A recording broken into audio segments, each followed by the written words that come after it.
You're live. Hey, everybody, and welcome to the Free Assange Online Vigil. This is our 64th week. This is the fifth day in a row, Brr. fifth day of the third week of Julian Assange's extraordinary rendition hearing. And I'd like to thank everybody for hopping in at about 6 o'clock in the morning. Court is underway, but they did have a 50-minute delay this morning, so we're not missing too much. So it'll be pretty easy for us to get all caught up here on the proceedings and everything like that. Because there has already been some pretty big developments and statements in the court case. So do we want to just pick right up and jump into it, Steve? Sounds fine with me. Good morning, by the way. How are you doing? I Good, lost man. my phone and I'm using my backup lighting and I'm fucking fantastic. Thank you. I got everything except my laptop and my clothes in the car. And my fancy pink blanket, which I may still use because it's chilly in here. Right. All right. I wish it was that chilly here in California. I'm just looking at like 100-degree fucking work days going into October. That's pretty good. It's gonna be October soon, and it's still gonna be 100 degrees at the fucking job site. I'm really looking forward to that. So I'm gonna pick up with sorry, with Defense Assange as of like an hour and 20 minutes ago. Day 14 of Julian's extradition hearing. Today, we are expecting testimony from Patrick Eller, a digital forensics expert and computer crime on the computer crime charges and the alleged agreement between Assange and Manning to crack a password in 2010. Mark Summers for the defense is saying that the prosecution provided its bundle for Eller, challenging the claims on his statement at 11:30 p.m. last night. So 30 minutes before midnight, the witness got a 368-page prosecution bundle. He got up at 5:30 in the morning to testify, and he has about 5 minutes to review these documents. The defense asks for him to have an hour to review them. Patrick Elmer will argue, Summers says, that the allegations against Assange regarding the password cracking issue is not possible, and if it were possible, that it was not used for the purposes the government is alleging. Discussions over whether to release Assange's medical reports, including his family history, to the press.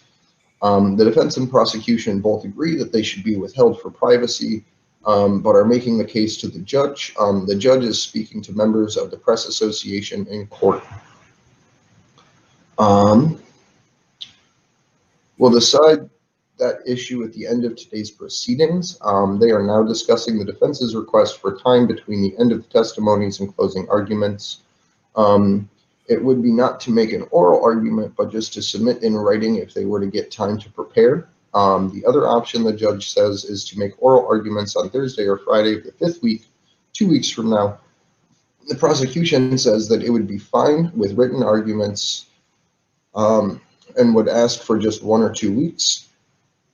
And this is where the court actually got pretty fiery first thing this morning. This was probably about 10 minutes into the court proceedings. The judge says, so prosecutor Vanessa Baratzer, she's the judge ruling over this case. She's pretty much just a concierge for the State Department, as we said like a million times. But the judge says this case has already gone on 18 months. The defense cannot ask for so much time.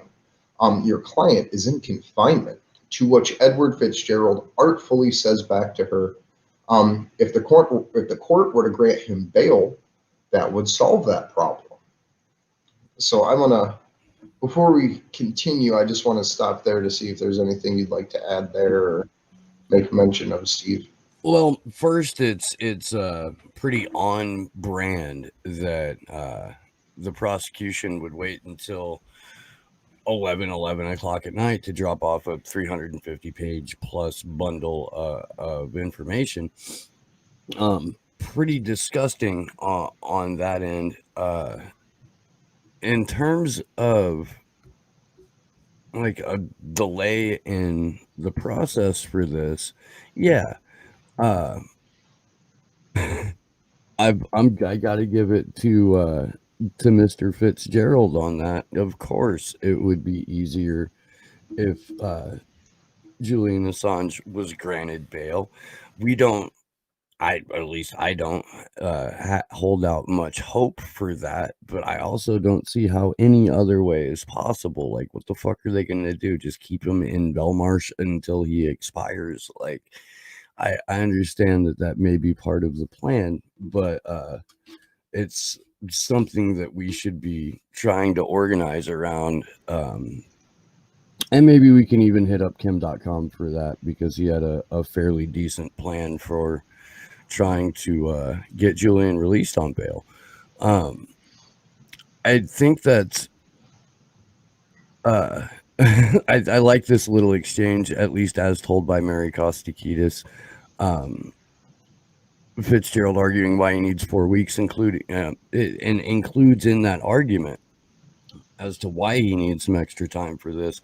So now it's entered officially into the record again that the first time they were able to see Julian in person in 6 months was the day the hearing began.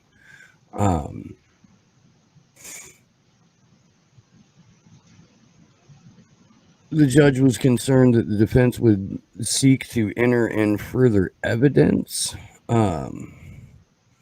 Fitzgerald says if it's something dramatic, certainly. He says they haven't managed to deal with the superseding indictment, and part of their legal team will provide a submission on what they have managed to do.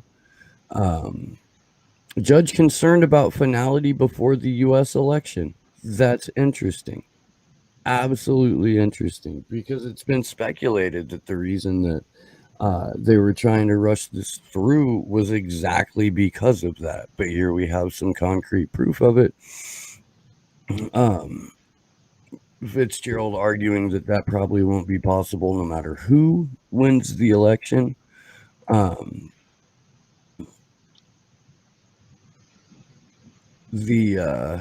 see, where did that go? That may impact the case depending on what the new president says about Julian. Says it's not something they can avoid. The judge agrees her decision will be made until after the election, agrees they can have 4 weeks, but can't provide a date by which she will deliver judgment. At that point, they tried to pull up a video feed to read a statement. And I don't have exactly who wrote this statement in front of me, or at least Mary.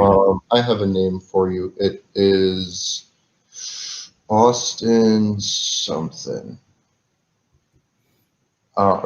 Jacob Austin, or Jacob Augustine.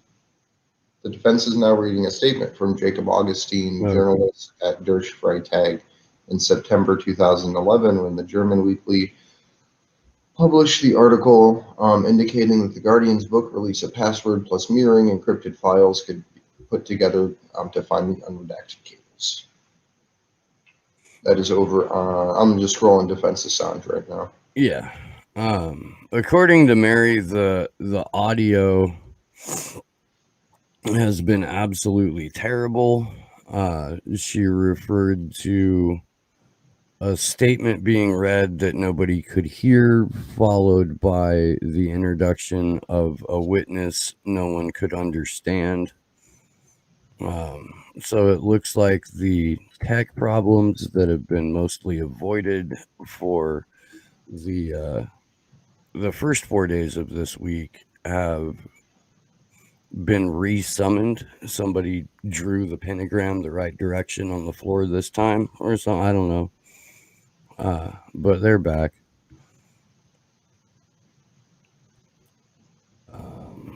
Judge refused a decision on late submissions.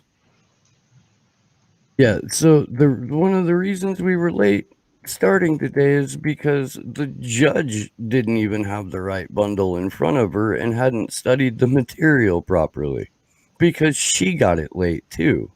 Like, so they have Defense Assange has this framed out really well. The prosecution is complaining about late evidence. Lewis says enough is enough. Defense Assange, I think this is editorializing because it's in brackets, says yes. The same prosecution which brought a second superseding indictment halfway through the case, and for me to add some editorial to that, a third superseding indictment on June 24th, 2020. Well, that's the one they're talking about. Is because that's the third superseding indictment. That's not the second one. Right. So there was the original one, and then Yeah. the first superseding indictment, and this was the second superseding indictment. Okay.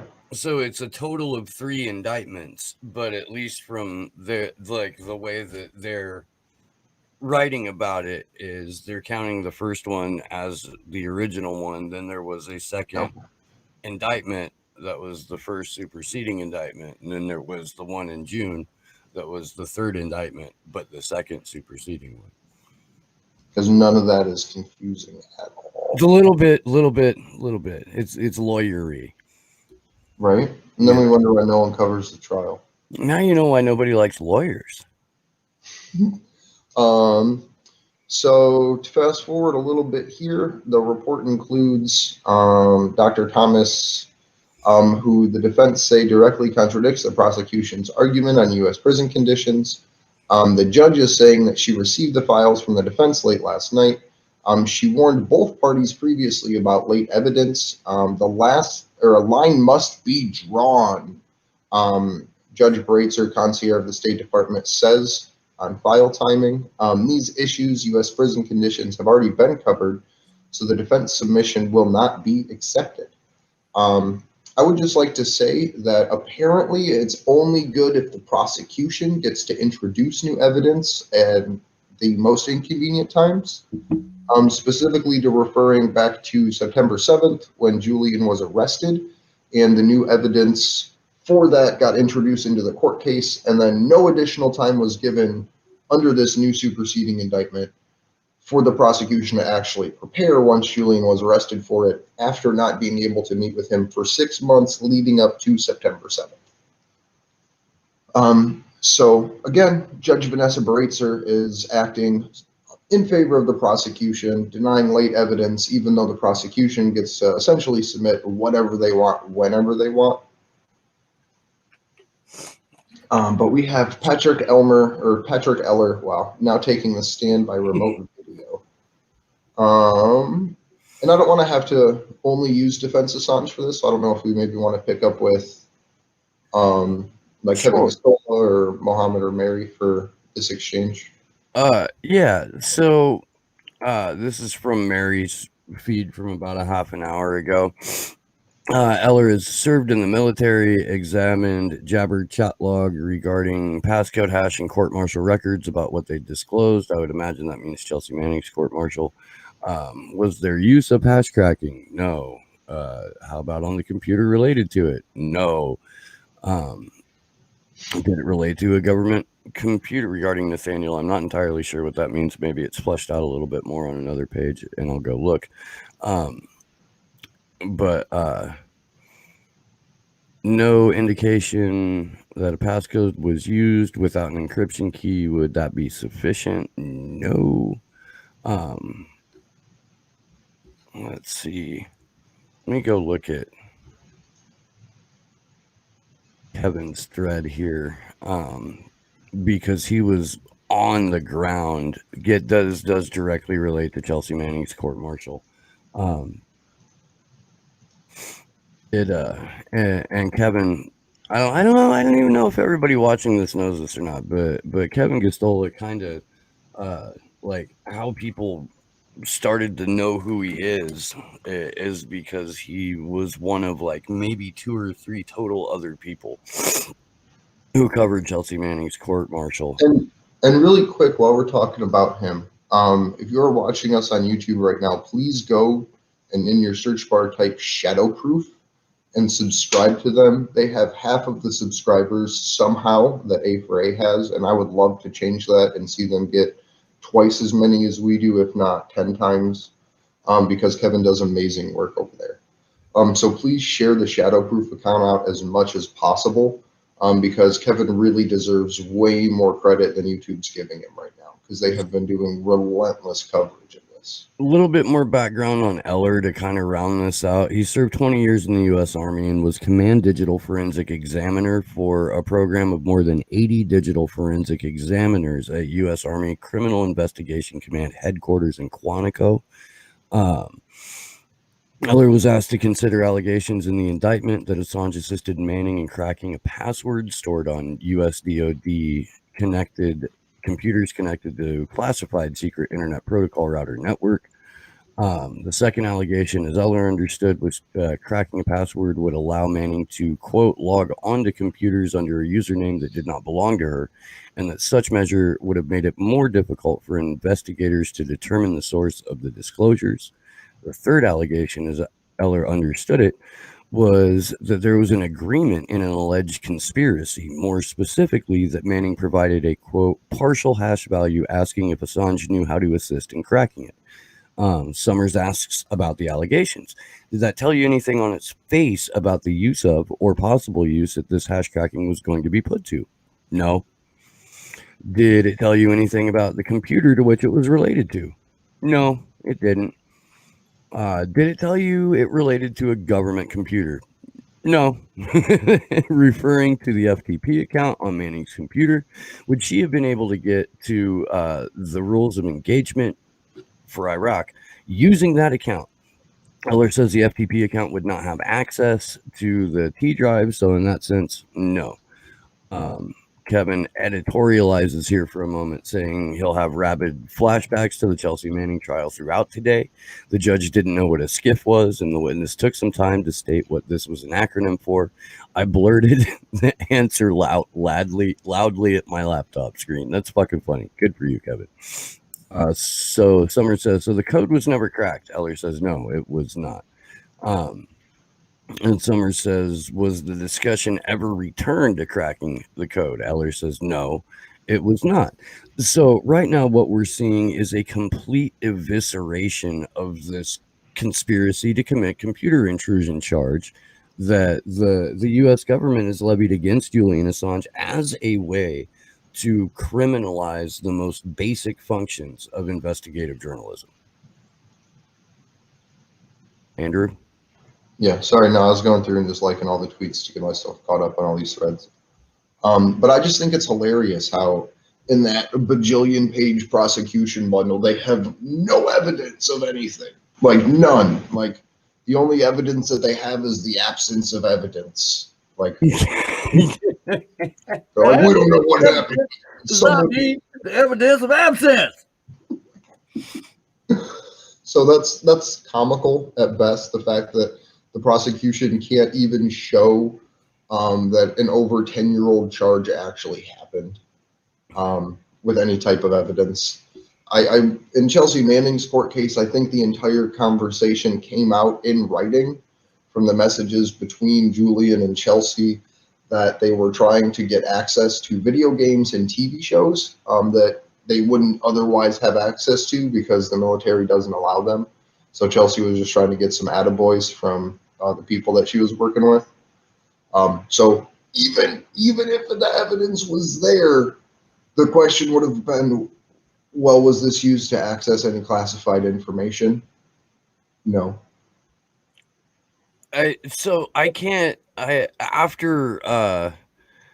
the prosecution's witness yesterday, Blackwood, Mm-hmm. after it was established that James Lewis Megabrains expert witness was in fact not an expert, this is a fantastic witness for the defense to produce, because the prosecution does not have anyone remotely connected to computer forensics that they can call up, that they can have testify, because under oath they would have to admit that, well, no, there was actually no passcode cracking, and no, this conspiracy to commit computer intrusion charge is on its face bullshit, and they would have to answer no to all of the exact same questions that this defense witness is answering no to.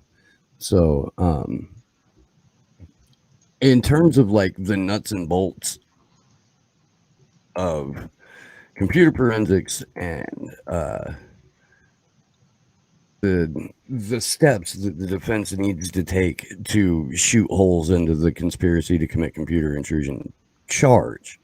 I can't think of anyone better than a fucking former army criminal investigator who has no reason whatsoever to have any love for Julian Assange or WikiLeaks. That's good shit. So I'm interested here to see what line of questioning Lewis picks up when it's his turn. Right? Because at this point, it's kind of just settled. Like, they have no evidence, nothing was ever used. And he can't really go after this witness for not wanting to help the court and being an advocate for WikiLeaks. Oh, he'll still try. Oh, of course, he'll still I just try. think it's funny to note here that in 2010, the computer was still running Windows XP. Okay. That was like the Windows 7 era, so they were 2 operating systems behind. I just think that that's funny. That was as It's Windows incredibly insecure too, but at that point. Yeah. That was after Vista had come out and failed, and then 7 came out, and people were like, Dude, some script kiddie could have hacked that fucking thing. You don't need no anonymous, no like mastermind fucking hacker. It was ancient by then and already was full of holes. So you're saying you don't need to be a mega brain? You don't? Mega brain. Can you pull that picture up just in case people don't know what we're fucking rambling about? Yes, Andrew. Yes, I can. I love that picture. That's my favorite picture. Oh boy, here we go. Open, you summon a bitch. Time for the charmer. The mega brain. Fuck. Application window, Mega Brain. There he is. There he is, a charming man with a mega brain. My God, he really does. He looks like one of those guys that has a collection of other people's faces that he has himself peeled off with a fucking like half sharp knife that he wears. Do you think they're in his flat or are they at his house? Well, they're probably at his flat. That's probably where he goes for comfort after he gets his ass handed to him in court. So I was reading through real quick while we wait for more threads to populate. I was reading through that 4th day exchange again, where Lewis forgot everything. And Joel Smith wasn't there either. He didn't show up that day as well. Johnny Bush League? Yeah, Johnny Bush League showed up late that day, or didn't show up that day either. There's a specific note by Mohammed and by Kevin that there is no prosecution present in the room when court kicked off on the 4th day of the hearings. So I thought that was really cool because I was going back and I'm essentially pulling out of the highlights and sourcing all of the important material that came out of that first week. And I'm doing it for the 2nd and the 3rd week too.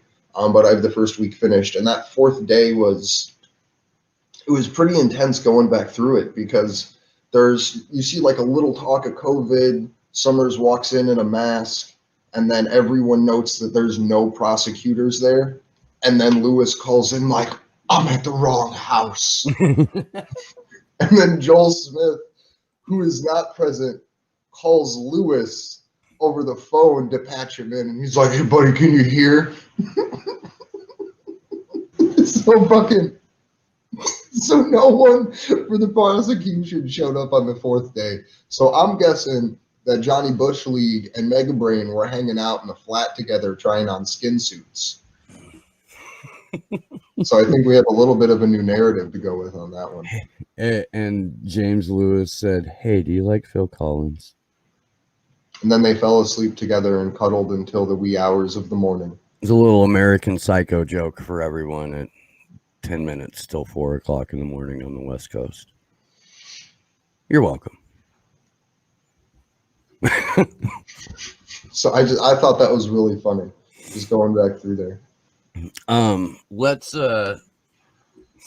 Let's pick back up on some of this because it's been 7 years since Chelsea's court-martial I don't know how much of the audience remembers that or remembers those details. Certainly not as well as someone like Kevin Gostola, who covered it every day. So jumping back into the testimony, this is from Assange defense about 15 minutes ago.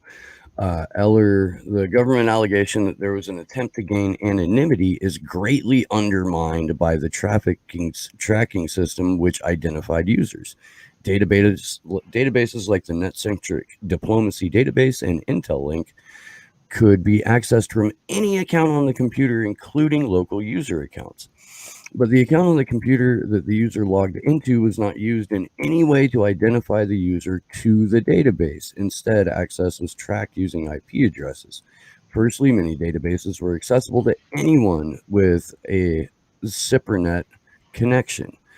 These databases did not require any additional login information or account-based access control. Access was not controlled with accounts. The cables and the detainee assessment briefs were databases that anyone with CIPRNet access could use without any further authentication or login at the time. If Manning had been able to access the FTP user account, it would not have given her access to the CID, any database where the war logs were held. If you were trying not to be traced, there were other means available to Chelsea Manning. The defense wants to unpack this. Again, establishes even with the FTP username, instead of her own personal login, downloading docs would have been traceable by IP addresses. Manning booted a Linux CD to access the SAM file in the first place before this Jabber chat to actually be anonymous. So she knew of ways to use the computer anonymously that did not require hash cracking, which she knew wouldn't anonymize her. It is early.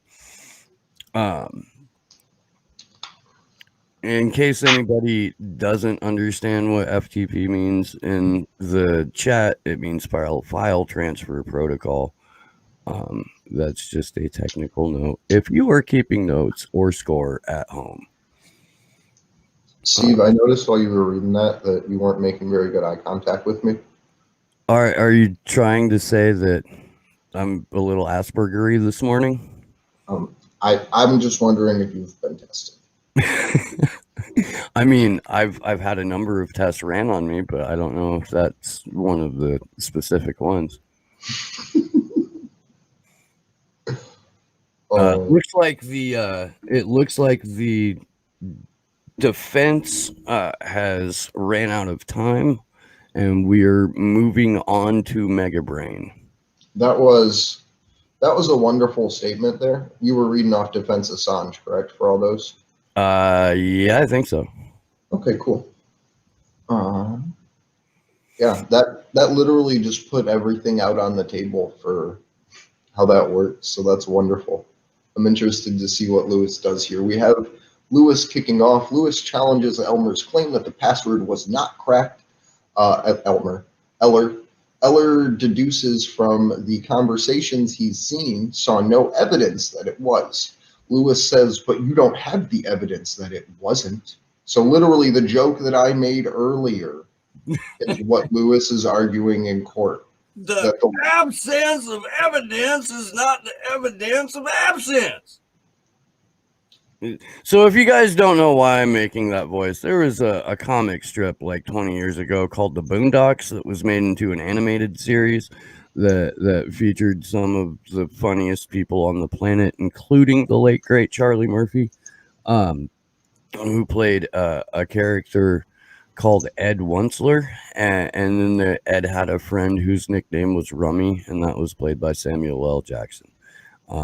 And they would throw like actual Donald Rumsfeld quotes into this character's like description of events or reaction to events on a regular basis. That's the end of my story time for this round. Let's see. Sorry, I'm literally tweeting out. The absence of evidence is not the evidence of absence. Haven't seen anything from the good Kevin in about 20 minutes.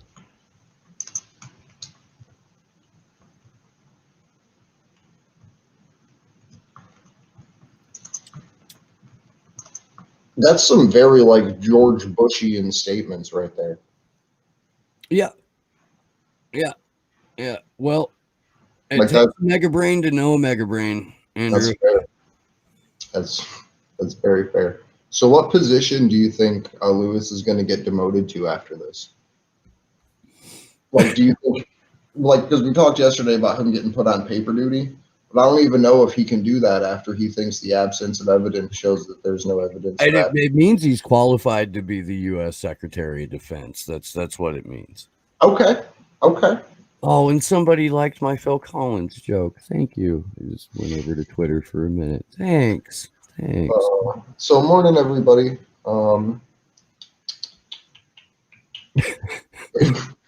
This is a fun day. Fucking A.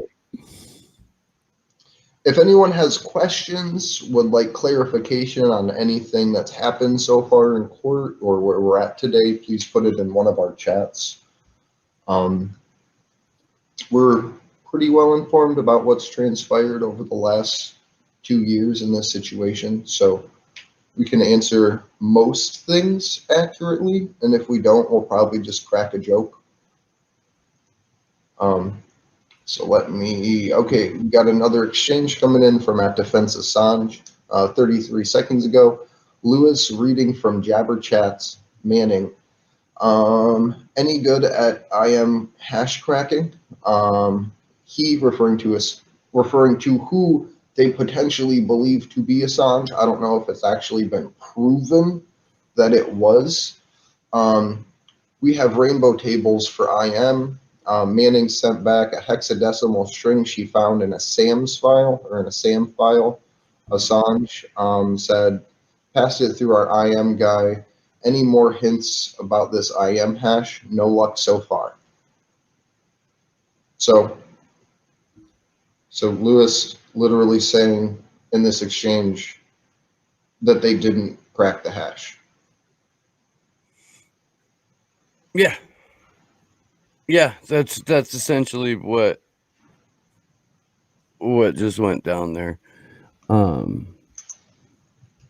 me refresh this and see if there's anything in the last couple of minutes. If you want to see if there's someone, maybe Mary goes over that exchange. Not really. 5 minutes ago, she had Eller explaining it was not possible to download films, etc., because Manning and others did not have administrator privileges. This is what she was trying to achieve. Lewis said, how do you know the password has not been cracked? Eller said, there's no evidence. And Lewis, yeah, that's not the same thing. Lewis, extract from Jabberlogs in your report, you say Nathaniel Frank was Julian Assange. Yes. And then that's when they start going through the messages between Nathaniel Frank and Chelsea Manning. But again, to reiterate, there was never any hash cracking. Like, that's been made perfectly clear on a couple of occasions now. To the point that the prosecutor just read it in court. Yeah. I don't even know if he knows what any of those words mean. He probably was just like, oh, I gotta read this. So he read it and he's like, got him. Can you tell me more about this Jabberwocky? Can you explain to me what a Nathaniel is?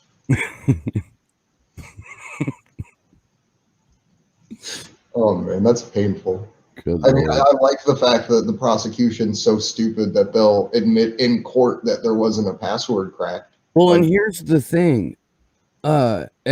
Earlier during the defense examination of Eller, they brought up these chats. And they said, like, Mark Summers was like, so the code was never cracked. And Eller says, no, it was not. And Summers says, was the discussion ever returned to? And Eller says, no, it wasn't. So there's that exchange that Lewis just broke out is the only exchange about it in their entire chat history. So it was brought up once, discussed as something that they weren't able to do, and that was the end of the discussion. And that is the basis of the conspiracy to commit computer intrusion charge right there. That conversation that proves that they were unsuccessful in whatever attempt they made on hash cracking. Well, again, to quote Lewis, where I want to get the exact word here. Who had it? Lewin challenges Elmer's claims that the password was not cracked. Eller deduced from the conversations that he's seen, he saw no evidence that it was. Lewis says, but you don't have evidence that it wasn't. So we're going back to some fucking Iraq war shit here. Figuratively, literally, metaphorically, and depressingly, in the way that the U.S. determines what evidence is. I'm gonna have to go make some coffee here soon. Okay, giving you a heads up. Okay, well, I'm gonna run out for a cigarette real quick then, if that's cool, before you make coffee. I just got a comment on my Twitter that says Lewis will be demoted to filling up space in the nearest broom closet. It'll give him time to find new solvents to sniff. So Assange defense 25 seconds ago, Lewis is running through a complex technical background of LM hashes and how encrypted passwords work. I'm just waiting for Julian, like one of the founders of the cypherpunk movement, to yell nonsense as this like 65-year-old mega brain is trying to explain the inner workings of encryption. Not that Julian would yell out about that, but I just think it's funny that while the cypherpunk is in court that can describe exactly how encryption works, they're keeping him behind a glass box instead of allowing him to say, well, this is what an LM hash is. That happened in Lori Love's trial, too. The prosecution was trying to very poorly explain technical aspects of computer hacking, and they sounded like very, very confused lay people reading off of a paper, which is essentially what Lewis is doing. So here to pick up with Mary Costakitas, because this is literally what we were just saying. Lewis says, exact from the Jabber logs in your report. You say Nathaniel Frank is Assange. Eller says yes. Lewis reads the exchange that we read and tweeted out that ends with no luck so far in regards to cracking the hash. Lewis asks LM. I'm assuming the question is, what is LM? Elmer says land management. Lewis says to create an LM hash, Windows converts the password. Lewis going through some complex Windows XP processes. Those complex Windows XP processes, man. Hey, Josh. Yeah. Do you know about LM hashes? Could you give us a... Not this fucking early. I'm only one cup of coffee in, man. I can't even hardly spell my name right now. But yeah, I am aware of the concept most assuredly. Okay. I'm just checking through. We actually increased Josh's retainer to have him explain this complex shit on camera today. So that was a good investment. But that worked out. The same ass. And that Josh cannot let his other clients know how inexpensive he's doing it for us. So shit, I'm making money. Damn, that's new to me. There was a thing. I don't know if it'll be a thing again or not. That may Unfortunately, have been Eric Lewis, to be fair, not Trevor Tim.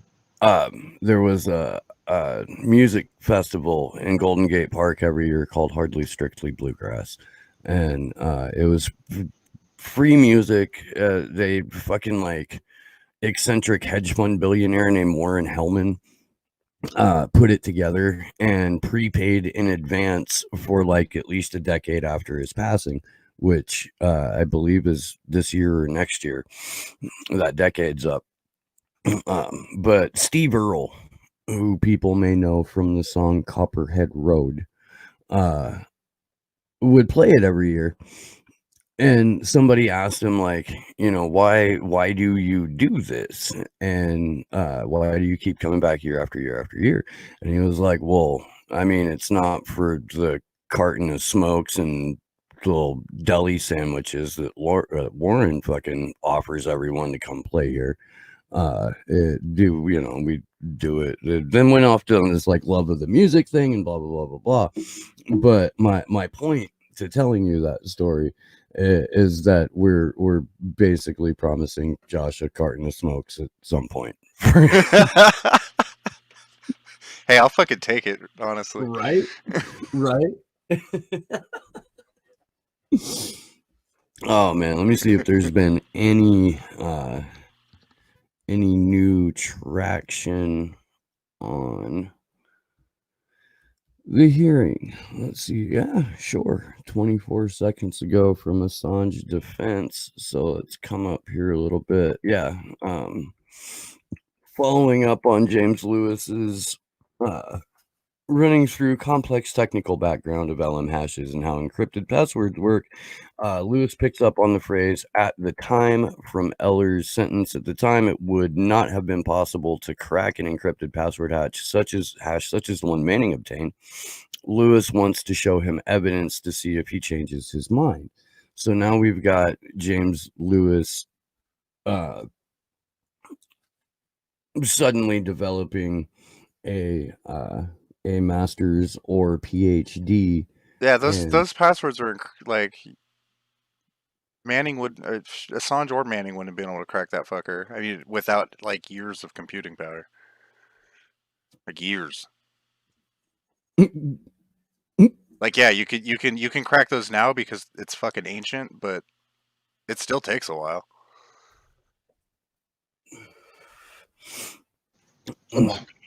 So Captain Megabrain is trying to refute Eller's testimony that this encrypted password hash was cakewalk to hack. Like he's trying to provide evidence of that. Our own computer programming and forensics expert, Sleepy Josh, has said that would not be likely, that it would take years of computing power at the time in order for them to do that. Because Lewis has decided that the phrase "at the time" is some sort of like, I don't know, evidence of like weasel wording on the part of Eller. So he's trying to pick that apart. Well, where's the evidence? Right? Like, I think that's. Oh, we got Echo. Where are we echoing from? Echo's gone. It was probably the bad Kevin.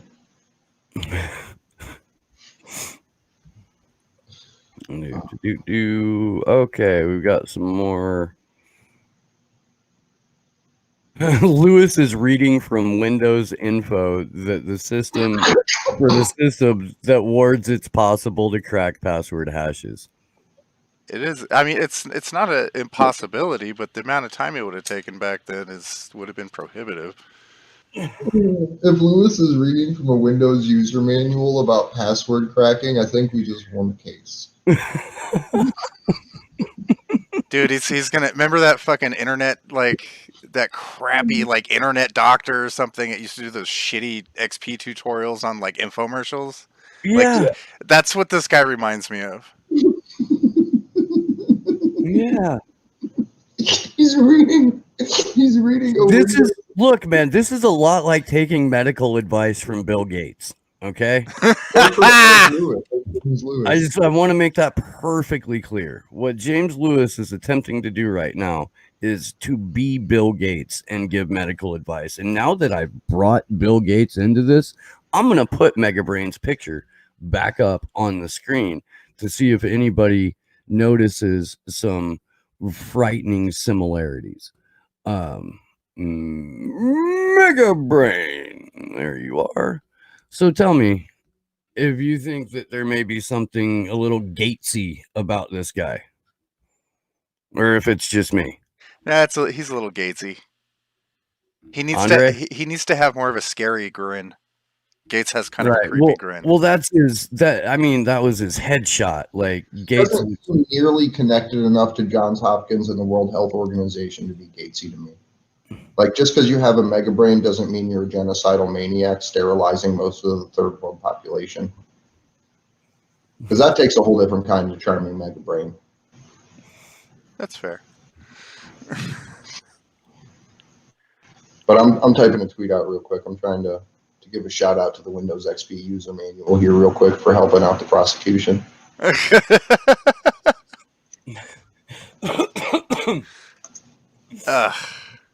Liam Balbrick in the chat is like, James Lewis Megabrain, call him by his name. That's funny. Confirmation that my analogy about James Lewis giving testimony on how computers work is like Bill Gates giving you medical advice. It Thank really you. is. I appreciate that. I do. I work hard to be able to come up with these analogies out of fucking thin air. I don't plan shit. I really don't. It's so early, I forgot how to spell the word God help science. us when you start planning shit. Well, that's what the ASMRs are. I've got to start doing. Yeah, we've got to set aside a couple hours to get that. Going. Oh, Steve. When we were at the If I'm not as excited as you are, will you be disappointed? yes. Okay. When Yes, we were- Andrew? when we were at on Wednesday, the people from Popular Resistance brought us like an anti-war pamphlet, and it is a description of U.S. false flags set to prose. There's literally a page-and-a-half poem about 9/11. Oh, neat. I want to see that. I forgot to tell you all week, and I don't even know if I have the paper still. You fucking son of a bitch.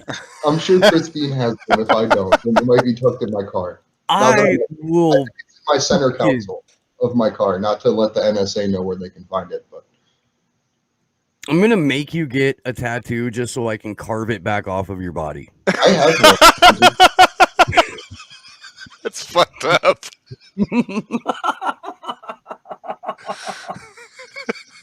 God damn, Steve. It's been a dark week. Yeah, I get it. That's fucked up, though. Anywho. Jesus Christ.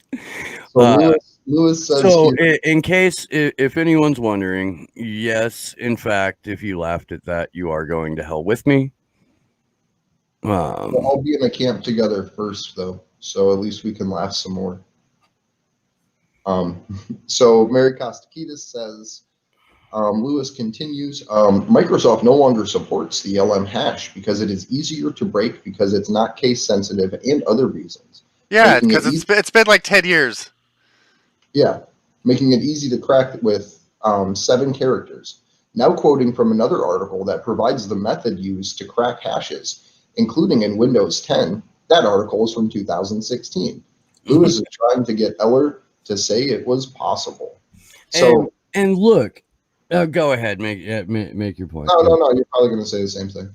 Well, no, I mean, this is just dumb. Like, it doesn't even help if you're able to do something 6 years down the road with the rapid advances in technology, as opposed to like 2009, 2010, when this was taking place. Wasn't it like 2007 anyway, when Manning was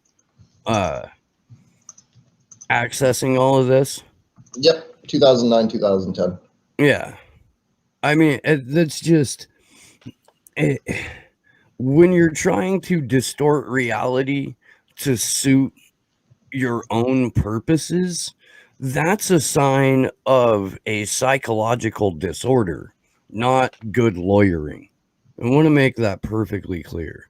That is bending reality to shape your own sociopathic aims.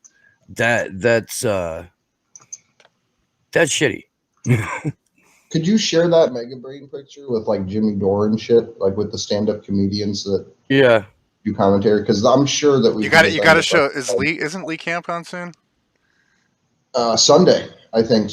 This Sunday or next Sunday, Steve said. Yeah, I haven't been able to get a hold of him since he initially confirmed that he would do the show. Uh he said he was checking his schedule about whether it would be this Sunday or next Sunday.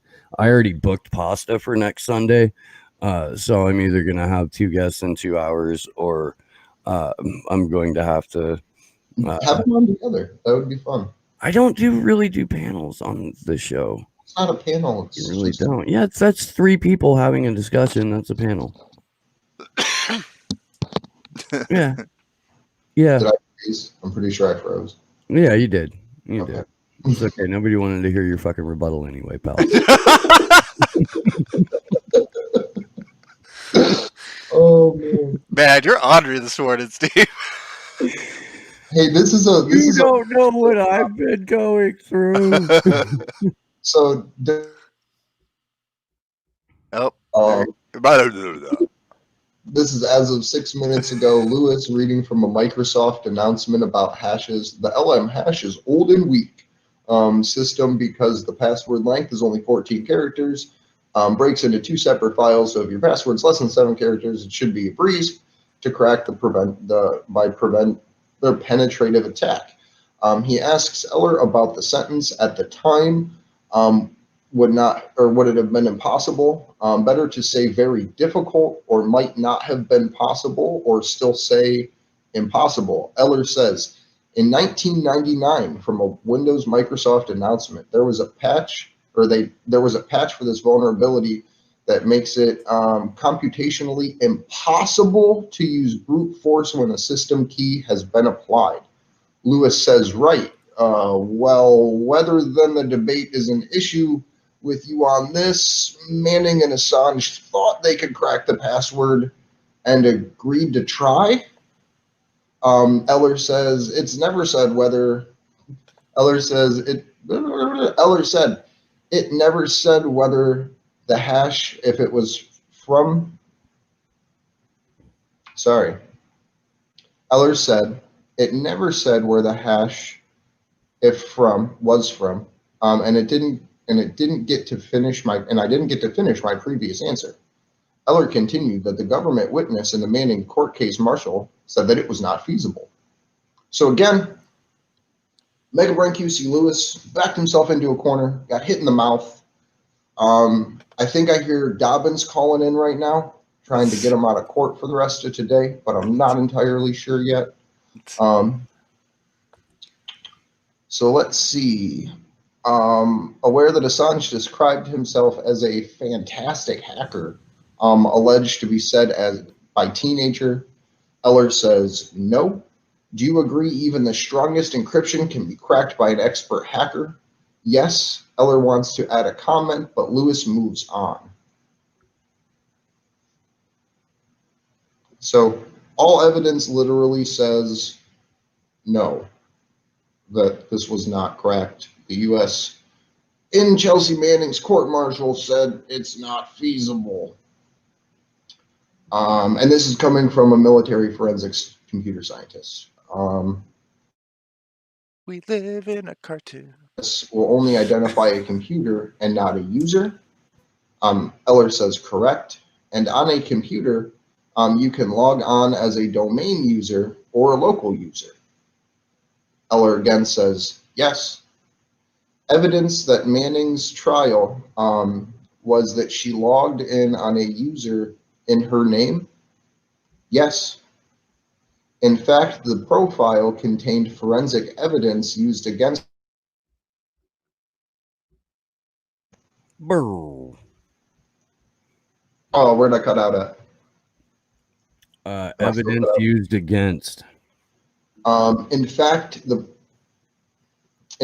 user profile contained forensic evidence used against her at that trial. That is correct. So correct me if I'm wrong here, Josh, but I'm pretty sure that Lewis just again asked an ignorant line of questioning that ultimately makes the defense's case. Pretty much. Yeah, and I don't even know if he knows what he just asked. Of course he doesn't. He's a mega brain. So for anyone following along at home, Lewis essentially just said that all the evidence shows that all of the information, or that the information was accessed from Chelsea Manning's username. In fact, the user profile contained forensic evidence used against her at trial. That is correct. Evidence at Manning's trial was that she logged on as a user in her name. Yes. So, according to this line of questioning here by the prosecution, they have no idea about technology. So I would like to thank to be fair, most lawyers don't. I know this for a fact. So am I interpreting this part wrong here? Because I don't want to be wrong about this. No, I don't think so. I mean, it's okay. Yeah, I mean, he's trying to say they hacked something to log in as a different user, but they didn't fucking log in as a different user. He just proved the defense's argument for sure. Right. He starts at the beginning saying an IP will identify a computer and not a user, and that on the computer you can log in either as a domain user or a local user, which I believe a domain user would be like a remote access, if I'm right, Josh. I mean, it's with Windows, you're pretty much always logging in remotely. I'd be surprised if they allowed local logins on those machines, but it doesn't matter anyway. Right. And then I'm evidence go start my second round of coffee. I'll be back shortly. Okay. So literally, the prosecution here doing everybody a huge favor, pointing out how the logins were under Chelsea Manning's name and not a separate profile. So that was which means it was definitely a network login. Right. So this is to Eller.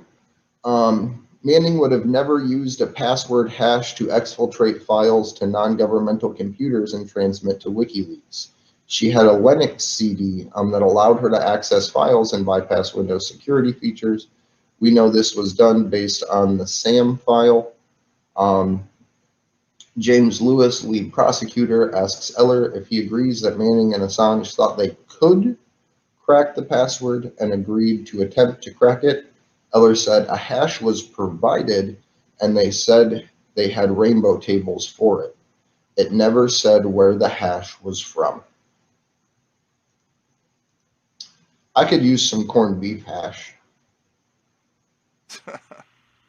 Like all this talking is getting me ready for breakfast after this. But while I have a moment here, in the description down below, there is 6 different calls to action.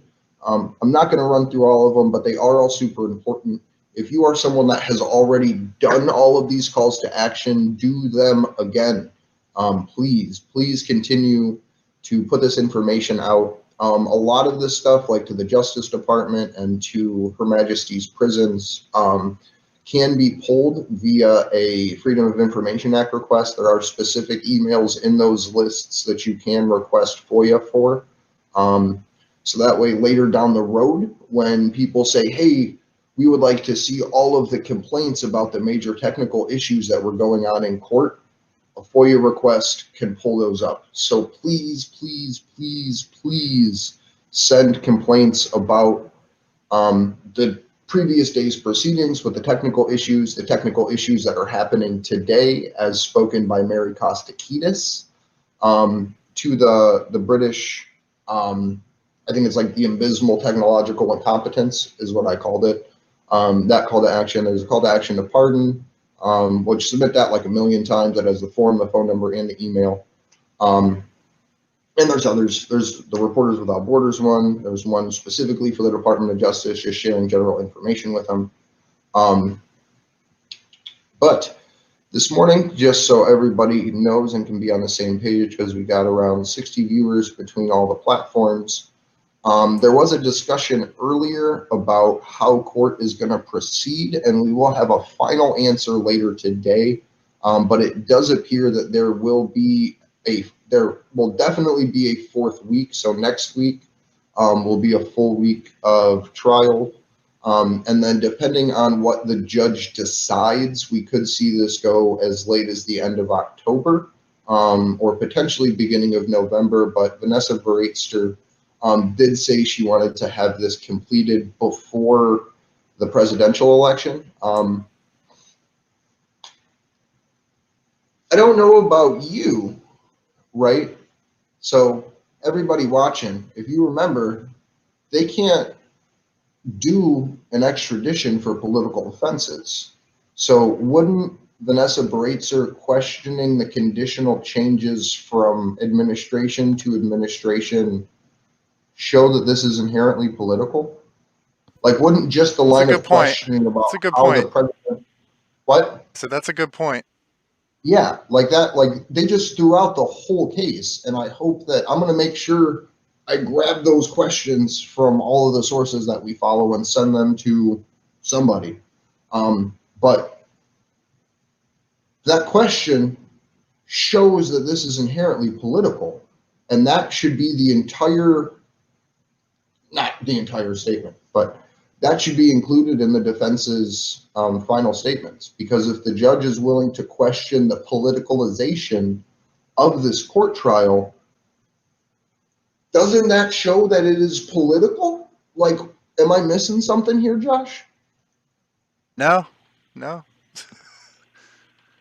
I don't think they are, because you know we live in a fucking cartoon. But yeah, it's they're just blatant about it. Like they don't give a fuck.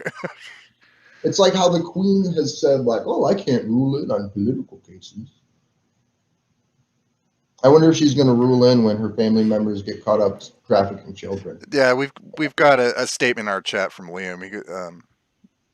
It's why is a British judge so concerned about a U.S. election? I mean, it's cartoonish. It's because it's inherently political. And everybody knows it, and it's not allowed to happen because it's political. And I hope that that is the first thing out of the defense's mouth is, Your Honor, you asked about the changing tide in the American political process and how a change of administration would affect this case. Doesn't that show political intent on part of the prosecution? All right, I'll be back in like 1 minute. I gotta get more coffee. I'm gonna be here all by myself. Only for like a minute. My house is small. Right back. I'll yell if I need you. I need an adult. Eller continued, the government's own expert witnesses in the court-martial stated that there was not enough for them to actually be able to do it. This was in the court-martial transcript referring to the Chelsea Manning case. I'm actually really excited if and when Kevin joins us, Kevin Gastola, the good Kevin, to talk about this, because he has followed Chelsea's case as deep as anybody, if not deeper than most, even that follow it. So in response to this critical answer, highly relevant to whether there was any substance on the computer crime charge, Lewis came back with, are you aware that Assange publicly boasted that he is a fantastic hacker? Lewis made an abstract statement about how the strongest hacker can sometimes break even the strongest encryption, and scrambled on to the next line of questioning. So Lewis literally trying to duck, weave, dip, and dodge here in the dark. And I think it'll be fine. I think Edward Fitzgerald or Summers, when they step up to re-examine here at the end, is going to ask some basic questions not reading from a Windows user manual, or maybe they will, about how easy it would be to get into this. Those fucking manuals are worthless too. I mean, just to add that. Oh man, Richard Medhurst is going around posting the Mega Brain picture. Is he? Hell yeah. Oh, God bless you, Richard Medhurst. Oh, great buddy of ours. I love that guy, man. He's really grown on me.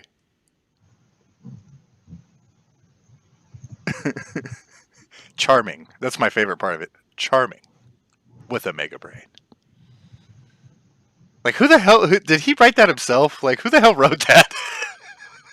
Dude, it was probably him. He was probably like, I'm going to get all the jobs. Like, you know what?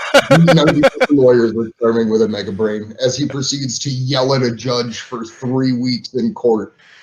It wears the lotion.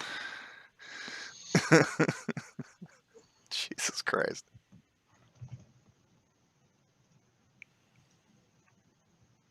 Oh, man. So I just tagged a lot of the stand-up comedians in that one. I hope they get a chance to see it. James Lewis QC, a charming man with a mega brain. I'm pulling it up just because it just makes me laugh.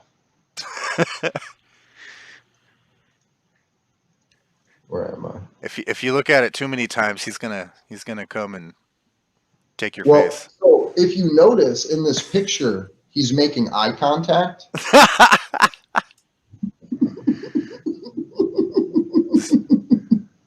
But I don't know. He looks like a fucking psychopath. Like, he's got that. Yeah.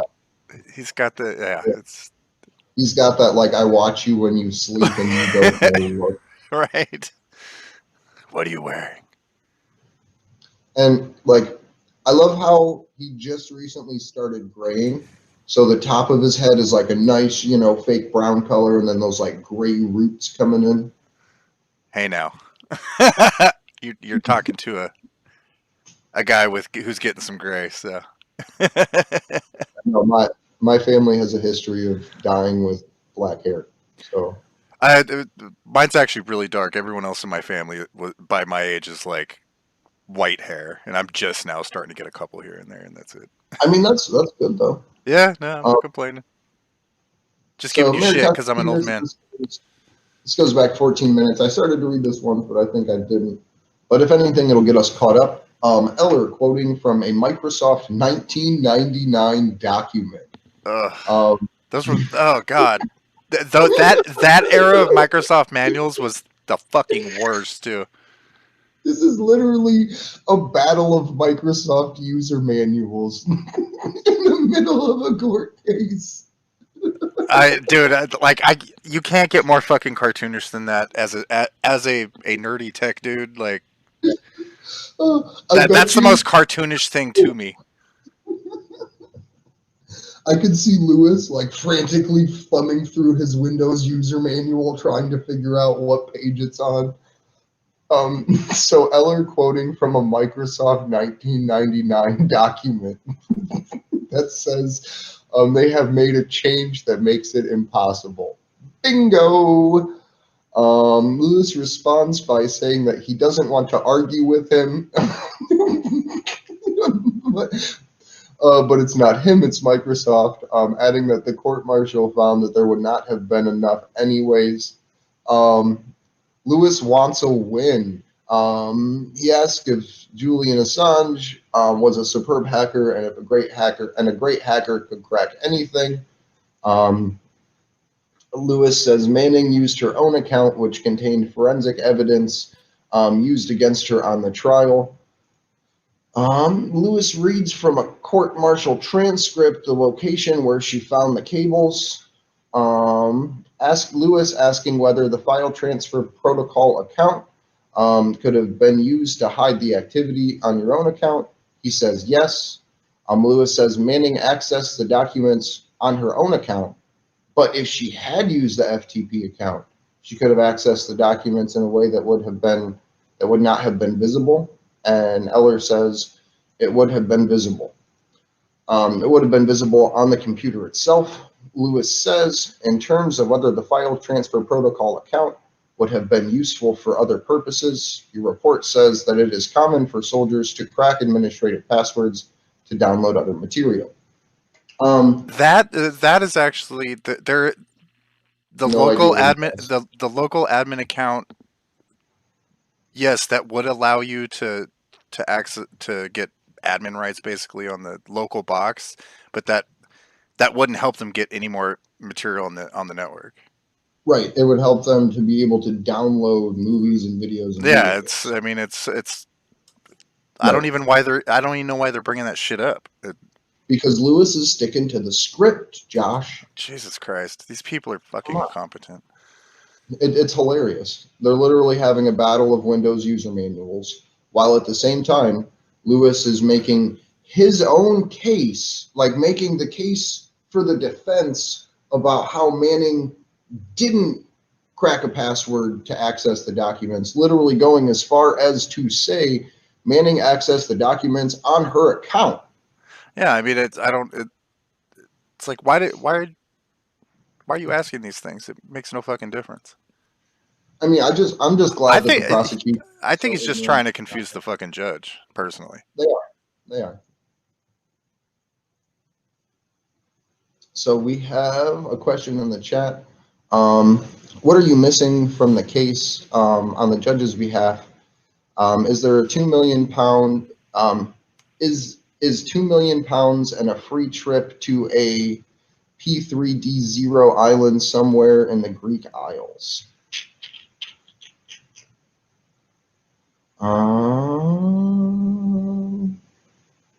Let me see. If you guys have questions in the chat, please let us know. If you're watching and you would have any information you would like to know about the court case, about Julian's situation leading up to this.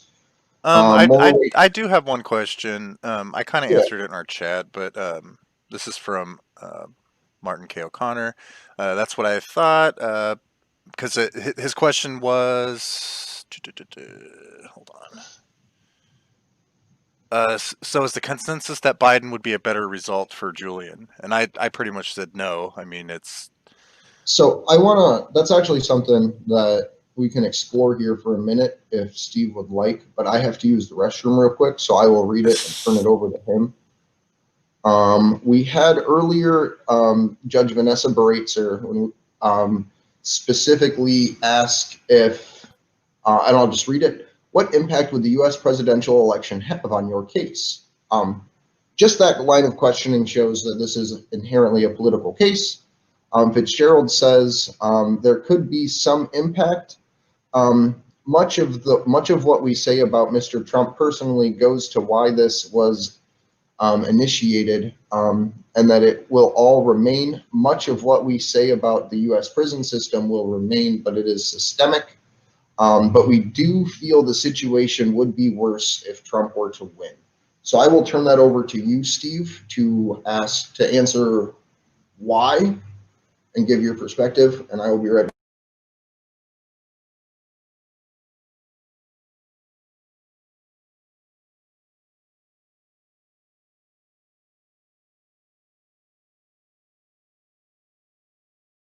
Mute. You're muted, buddy. God damn it. The last quote that we have on record about Julian Assange from one Joseph R. Biden goes back to like 2012, where during the same 72-hour period, Biden, Mitch McConnell, and a handful of other leading Republicans and Democrats in Congress all got the memo that you're supposed to call Julian Assange a high-tech terrorist. So we did. And the attitude from everyone I've heard go on record about Julian Assange within Biden's entire campaign is one that is right in line with Bill Barr, Mike Pompeo,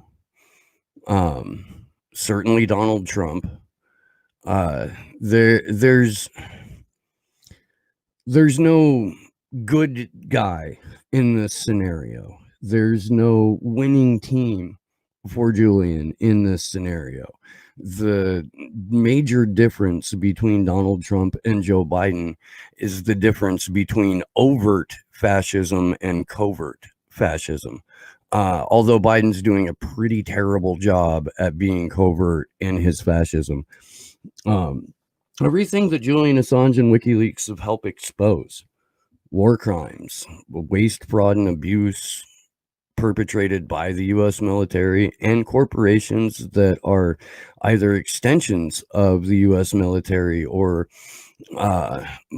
certainly partners to a degree with the U.S. government.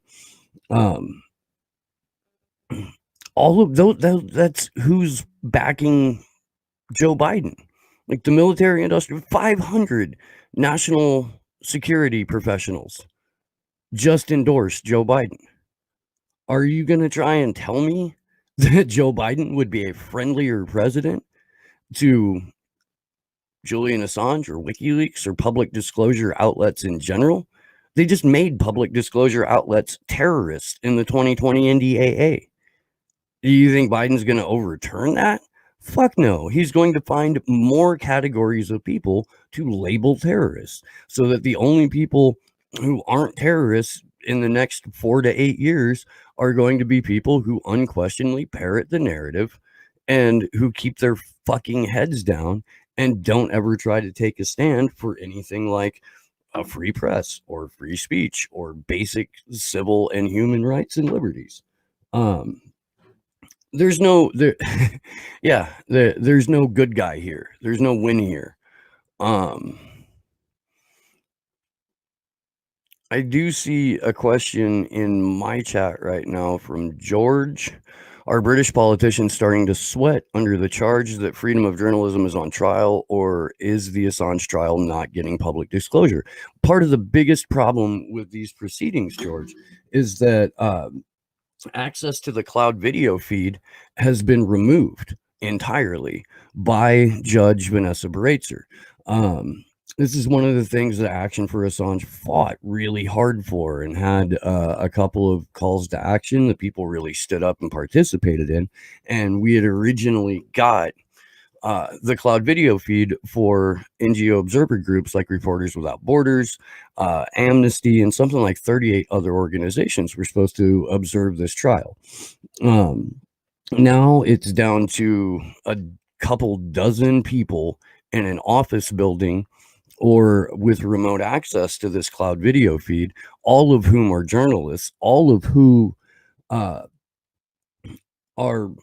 supporters of at least a free and open press, if not Julian Assange personally. So the coverage that is coming out in the mainstream press is coming out secondhand based on basically what we're doing right now. If I remember right, Katya's Compass was tweeting about it, but I think they did let one journalist in, and he's like licking the boots of the fucking judge, man. Like, yeah. And I think that's a British reporter. Yeah. The one mainstream journo that is in the room is there at the behest of like GCHQ. So to return to your question, no, there's very limited public disclosure about what's going on. There's been more lines of print dedicated to the quote unquote outburst that Assange gave on Tuesday or Wednesday of the first week, and more column inches dedicated to the fact that current members of parliament from around the world and former heads of state, including Brazilian President Lula, have signed an open letter demanding his release. There's been column inches dedicated to that, but hardly any dedicated to the actual trial, which is a huge fucking problem. And Martin O'Connor says Rebecca Vincent reporting no decision on the extradition until January. That's correct. That was discussed earlier this morning when the defense was lobbying for some more time to prepare their closing statements. Vanessa Baraitser had to admit that she would not be able to return a decision before the U.S. election, but that the U.S. election and that time frame was impacting this particular hearing, which, is Andre so astutely pointed out, proves that this is a political trial. Welcome back. Thanks, buddy. Can I take a swing at the one question? Yeah. So in court, and I know Steve just talked about this, and I asked the question, but I want to just recap anyway, so everyone knows where we're coming from. Vanessa Breitzer asked about the impact of the U.S. election. Fitzgerald says essentially that it would be bad if Trump is reelected for this situation. And I want to just point out, Biden's a trash panda.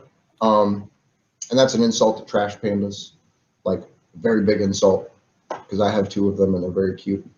But the reason I think it would be most detrimental if either of them wins is because of the way that the media frames a lot of these issues, where you have Steve was talking about the news stories that are being ran. Two of the big ones are like Steve pointed out, the presidents and politicians and things around the world, the 100-some that said stop this extradition. That story is getting a lot of traction, as well as the pardon story about Dana Rohrabacher meeting with Julian Assange. And the Dana Rohrabacher story about the pardon in particular is getting framed as, well, Trump wanted to use this to debunk Russiagate, that he was offering Julian a pardon if he revealed his sources. Julian would never reveal his sources. It is an open policy of WikiLeaks to never reveal sources. But in that framing, right, that the mainstream media so horribly puts out, instead of talking about how he should be pardoned and doesn't have to reveal his sources, they basically try to say that Donald Trump's doing this so that way he can get information about Seth Rich out of Julian. Or not Seth Rich, because the mainstream media would never say that name, but to get the source of the leaks, the exfiltration from the DNC. And Trump is someone who will always bend down and lick the boot. What? What? I don't know. I thought I heard you say something.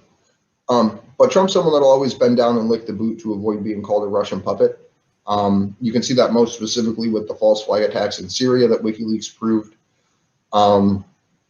So it would be rather interesting because of the fact that I don't think Trump, no matter how much pressure, short of going to his rallies, will pardon Julian.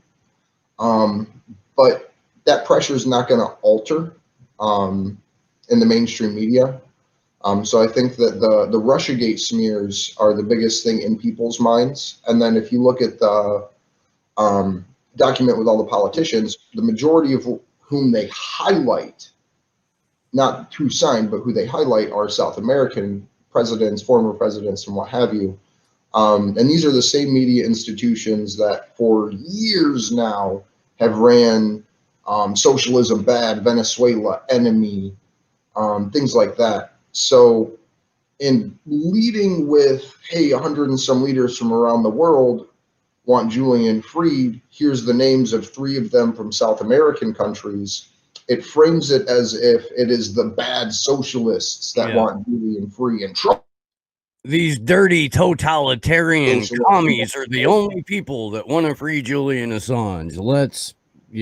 Fuck that, dude. Right. They don't talk about the what is it? The EU Parliament group that signed their own statement demanding release. They don't talk about the Australian ministers of Parliament or the handful of UK ministers of Parliament.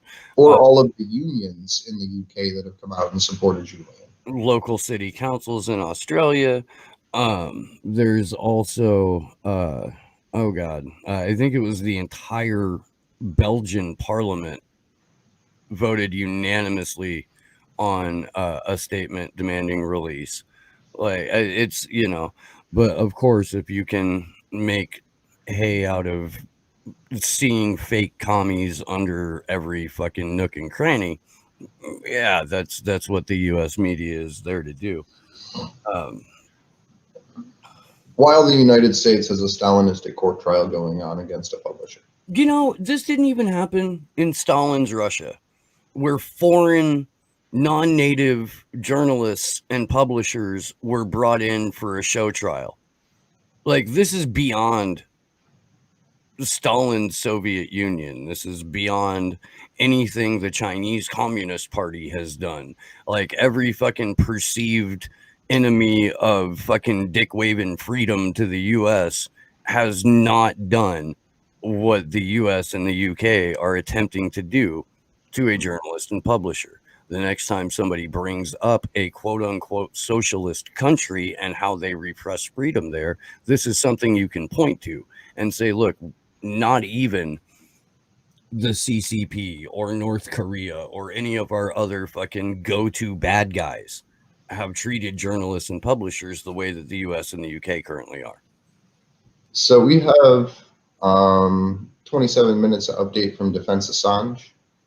And this is actually pretty interesting because Lewis continues to discredit his own position, rather daftly, if I do say so myself. Lewis, reading from the Manning trial transcripts, working to establish the above, cites an 8,300-page report within the appendix that shows the massive scale of material in this case. Lewis on program wget with Manning's profile was found in Manning's profile, a script to automate downloading, lots of discussions of what wget is in Manning's trial. Lewis inserts a line of questioning, and he says, the use of Manning's profile was used to provide used to prove what she had done. So the use of Manning's profile was used to prove what she had done. Eller, yes. If you use the same computer with a FTP, so a file transfer protocol user account, you could hide that activity from your domain user account. That is correct. Access to the SIPRnet for the file transfer protocol user account. Yes, this statement says it does not require any login details. Is there any forensic evidence from the file transfer protocol user account that would not be available on an image of Chelsea Manning's user account? No, it would be available on the computer. Lewis, the defense argument is one reason she would want to access the FTP account is to download video games and similar programs. Eller says yes. Lewis continues, you said it could be assumed that the FTP account had administrative privileges. How did you know that? Or how do you know that? Eller says, local accounts tend to have admin privileges. Lewis says, but you don't know, and we said it didn't. Eller says, I don't see how you could say it didn't. Lewis says, if it didn't have local admin privileges, it could not have been used to install programs or computer games. Eller says that is correct. So Lewis says, so it's essential to know that. The end of cross-examination. Real quick, I want to put something up on the screen. This just got posted about a minute ago from the Committee to Defend Julian Assange. This is live in front of the courthouse right now with their fairly well-attended demonstration and some very nice chalk artwork on the street right there. So we have started lunch, just so you know. In front of the Old Bailey. Excellent. According to 11 seconds ago, while the defense is conferring about the re-examination. This was a great day for the defense. I just want to throw that out there. that the prosecution literally did the defense's work today. We have another question from George in my chat. Is Pompeo the driving force behind Assange's persecution? If not, who? Pompeo is just another member of the permanent unelected state who is trying to destroy Julian Assange. This goes back to at least 2010. Key figures in the Obama administration, as well as members of Congress of both parties, both parties, and most of the entrenched national security bureaucracy all want Julian Assange off the table. They all want WikiLeaks off the table. This is an ongoing witch hunt that doesn't see party line. Correct me if I'm wrong, but I think it was the Cowboy Attorney General, Jeff Sessions, who was the one that originally filed the first indictment for the conspiracy to commit computer intrusion charge. Yeah, pretty early on too. Yeah, and I don't know who did the second round of the 17 indictments. Barr. If that was Barr, okay. And then it was Barr that re-released the new June 24th superseding indictment. So it actually, yes, it is Pompeo who's called Julian a hostile non-state intelligence agent, essentially, and WikiLeaks as a hostile non-state intelligence actor. But it was Jeff Sessions who started the prosecution, and then it was William Barr. And I believe it was in the first week in Eric Lewis's testimony, if I remember rereading it correctly, where he had introduced statements from Obama era like lifers in the Justice Department that said you cannot prosecute Julian Assange, and that Sessions and Barr went ahead with it anyways against the direction of some members in the Justice Department. So it is inherently a political trial. We know that Trump was literally trying to extort a source out of Julian. Julian, being such a badass, said, no, I'm not going to tell you who did any of this. Like, I'm not revealing the name of my source. You have a First Amendment, you can use it. So I think that's a direct quote, by the way. Kim.com disclosed this a while back, that even when when offered the chance to basically trade his integrity for freedom, he went, no, they have a First Amendment, they can figure this out, they're welcome to use it. Give me just a moment. Which, for a man who's been tortured for almost a decade, that's some fucking gall. And I would be proud of anyone who would even be able to last a decade in the situation that he has, let alone continue to fight as vigorously and ruthlessly as he has against this.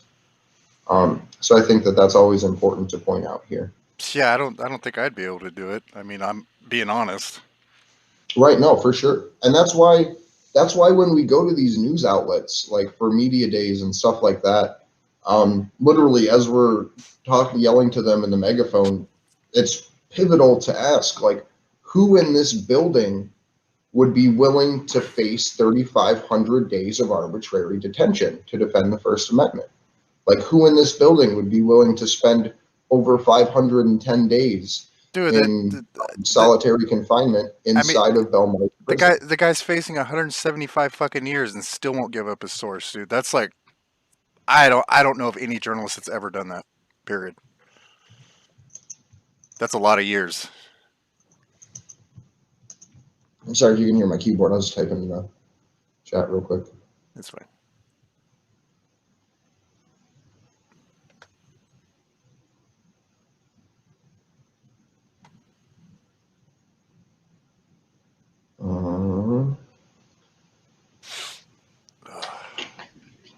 I need more coffee. I'll be right back. Okay. I'm just reading through the chat here. Again, we can kind of do this AMA style if anybody has any questions. Please let us know. Today is a much better day in court than Tuesday, Wednesday, Thursday. Tuesday, Wednesday, Thursday, we were going over very personal, very intimate medical details about Julian. It was a lot to get through. Literally yesterday, it was almost too much having to read through those statements. So I would just like to thank everybody that sat through all that with us, because that was a rough time, to say the least. But we are currently on lunch break in court. Just in case anyone would like to get caught up on what has transpired in court today, the judge has basically said that her ruling will not come out until after the election, most likely. Could be all the way until January, just depending on the time frame. We will have at least another week. So this is going a week longer than expected, of witness statements and cross-examination. So that's something that we have to unfortunately look forward to. Vanessa Breitzer facetiously told Fitzgerald this morning that we don't want to give you more time. It's been 18 months. Your client's still in confinement. Hey, it's Kevin. Hey, actually, I will ask you first about this then, what I was kind of just rambling here about. Morning, Kevin. Morning. How is everything going for you, buddy? I mean, it's like being right back at Fort Meade during 2013, being at the trial. I'm hearing all this evidence, and I'm like, where did this come from? It's all the same. It's the same exact, except they're like a hip hop artist doing a remix. They're basically like reversing and switching it up, and they're contradicting their own forensic expert. It's like we moved from Clerks to a Talking Heads video, and it's same as it ever was, all over again. It's fucking it's cartoonish, Kevin Gastola. It is highly cartoonish. So I do want to talk about the stuff that they mentioned about Chelsea's case, but first I do want to bring up one of the first big things that happened in court today, and this is kind of just your opinion of this statement. This is according to the defense Assange account. The judge says that this case has already gone on for 18 months. The defense cannot ask for so much time, and that your client is in confinement, to which Edward Fitzgerald said, if the court were to grant him bail, that would solve that problem. So I just, before we get into the Chelsea Manning evidence, I would just kind of like your opinion on that, because I thought it was I thought Fitzgerald gave a really good answer to Brayster's facetiousness. Yeah, she's, she ultimately she didn't actually act against the defense. So I'll just state up top that the defense got what they wanted. They made it clear multiple times, and at first she fought them, but they kept saying, we don't have the personnel, we don't have the time, we don't have the resources to prepare closing arguments and to do them basically the following week after all the witnesses are going to wrap. So just so people know about the timeline and what we expect, and I'll get back to your thing from the defense Assange account, but we expected to have the last witness on October 2nd. And then the next week, there'll be nothing at this point, because she just ruled that the defense can have 4 weeks to put together closing arguments. And then the prosecutors will have 2 weeks after that to respond to whatever the prosecution submits to the judge. And then the defense will have 72 hours to reply. And then there will be a hearing that happens, I believe. I think it was decided there will be a hearing. And so to your question about this thing, it was good. I mean, she's been invoking Julian Assange's well-being very cynically, because she doesn't care. He's still in the jail. And, it's up to, and, he knows he's not getting out. And if you wanted the defense to speed things up, I'm quite certain that Julian Assange would tell his lawyers to go faster. He's saying that that he trusts his team to put together this defense properly and to see this to the end and do proper closing arguments. I mean, I don't think you want to waste time and just cobble something together in 24 hours for the judge. That wouldn't be helpful to him, and I'm not sure she would take those seriously. So I really appreciate that. We did have another exchange in court where Vanessa Baratzer was talking about the political implications of the presidential election and Yes. how it could affect this case. Do you think that her asking that question in particular, amongst everything that's come out in court, could literally show how this is a political trial? Yeah, no, I think I'm going to actually be more charitable, and you might disagree with my answer here, but I think she doesn't understand U.S. politics and she doesn't really know what's going on. So I think she was legitimately asking if it makes a difference if the U.S. election ends up with Biden elected or Trump elected. I thought Fitzgerald had a good answer for this. I'm not sure that you know what his answer was, but I got it down, which and I even shared it. And his answer was that essentially everything's pretty much set. Like the outcome doesn't have much bearing on this case because most of the arguments are about how the prosecution originated in the Trump administration and the argument that it was launched as a political prosecution. So whether Trump loses or not doesn't really change the arguments that have been made. And also whether Trump wins or not doesn't change the way someone would be treated in U.S. prisons when they're brought to the U.S. And so there's not a lot. Maybe for us as who hear all of these partisan arguments, we think there's some big difference between Biden and Trump. Maybe you don't, but honestly, the administration of government isn't going to change that much depending on whether Biden or Trump is president. It's basically almost the same case if Biden is president. We actually had someone ask that question in the chat earlier, and I used as an example the 500 former national security officials who just endorsed Joe Biden like yesterday, as an example of why it really doesn't matter who gets elected. What matters is continuity of government.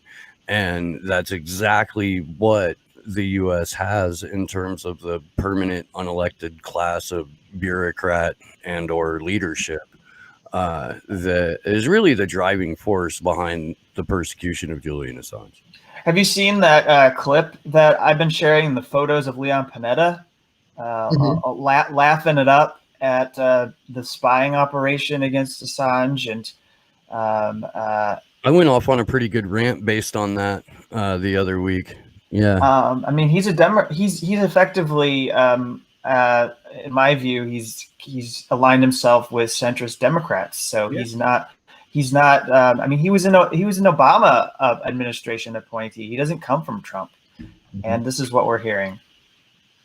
So I did want to open the floor to you, Kevin, to talk about, because you know better than absolutely anyone else that I would even be able to ask about this, the evidence from Chelsea Manning's court case. Because to me, from what I see, it looks like Prosecutor Lewis laid out anything the defense would have to even say about it, is going so far as to show and point out that the evidence used in court came directly from Chelsea's user profile and not from a separate one. So could you kind of unpack that evidence for us and what it would mean for the court itself? Yeah, so I have to just say that this is probably one area where I'm least equipped to talk because I don't have the kind of technical knowledge that that comes with like talking about all the different things that are related to encryption and hacking. But what I do understand is what the government's claims are and what they're saying happened in this case. And I know, that the basic claim is that there was an agreement to crack a password hash and that existed. And we had Patrick Eller take the stand, he essentially says, in fact, I'll just read this. This is something that we don't get in the courtroom because the judge won't allow these witnesses to make their own statements to set things up for us as people who are following the proceedings. But I'll just tell you what he very clearly had to say. I just have to find it. I mean, he basically laid out that. Okay, I was asked to consider the allegations in the indictment. He says, during March 2010, the allegation is that Assange agreed to assist Manning in cracking a password stored on the U.S. Department of Defense computers connected to the classified secret internet protocol router network. That's the SIPRNet. I know this I know the color of the walls in my apartment, but it's a secret internet information network that had all the databases that Chelsea Manning was able to access. And so Manning accessed those and had, she was able to access those because of her duties. She never had unauthorized access to those databases. And so the allegation was that she used those to download classified records to transmit to WikiLeaks. Okay, so then secondly, that the cracking of the password would have allowed Manning to log onto the computers under a username that did not belong to her, and that such a measure would have made it more difficult for investigators to determine the source of the disclosures. Third, relying upon a number of chats surrounding the claimed agreement to substantiate this theory, the prosecution referred to a discussion concerning the release of the information, and specifically the fact that a partial hash value was given by Manning, asking if Assange knew how to assist in cracking it. So we've seen that chat log. That's in the indictment. And what I can say is he very clearly says, Patrick Eller says that there's no evidence of an agreement in this chat.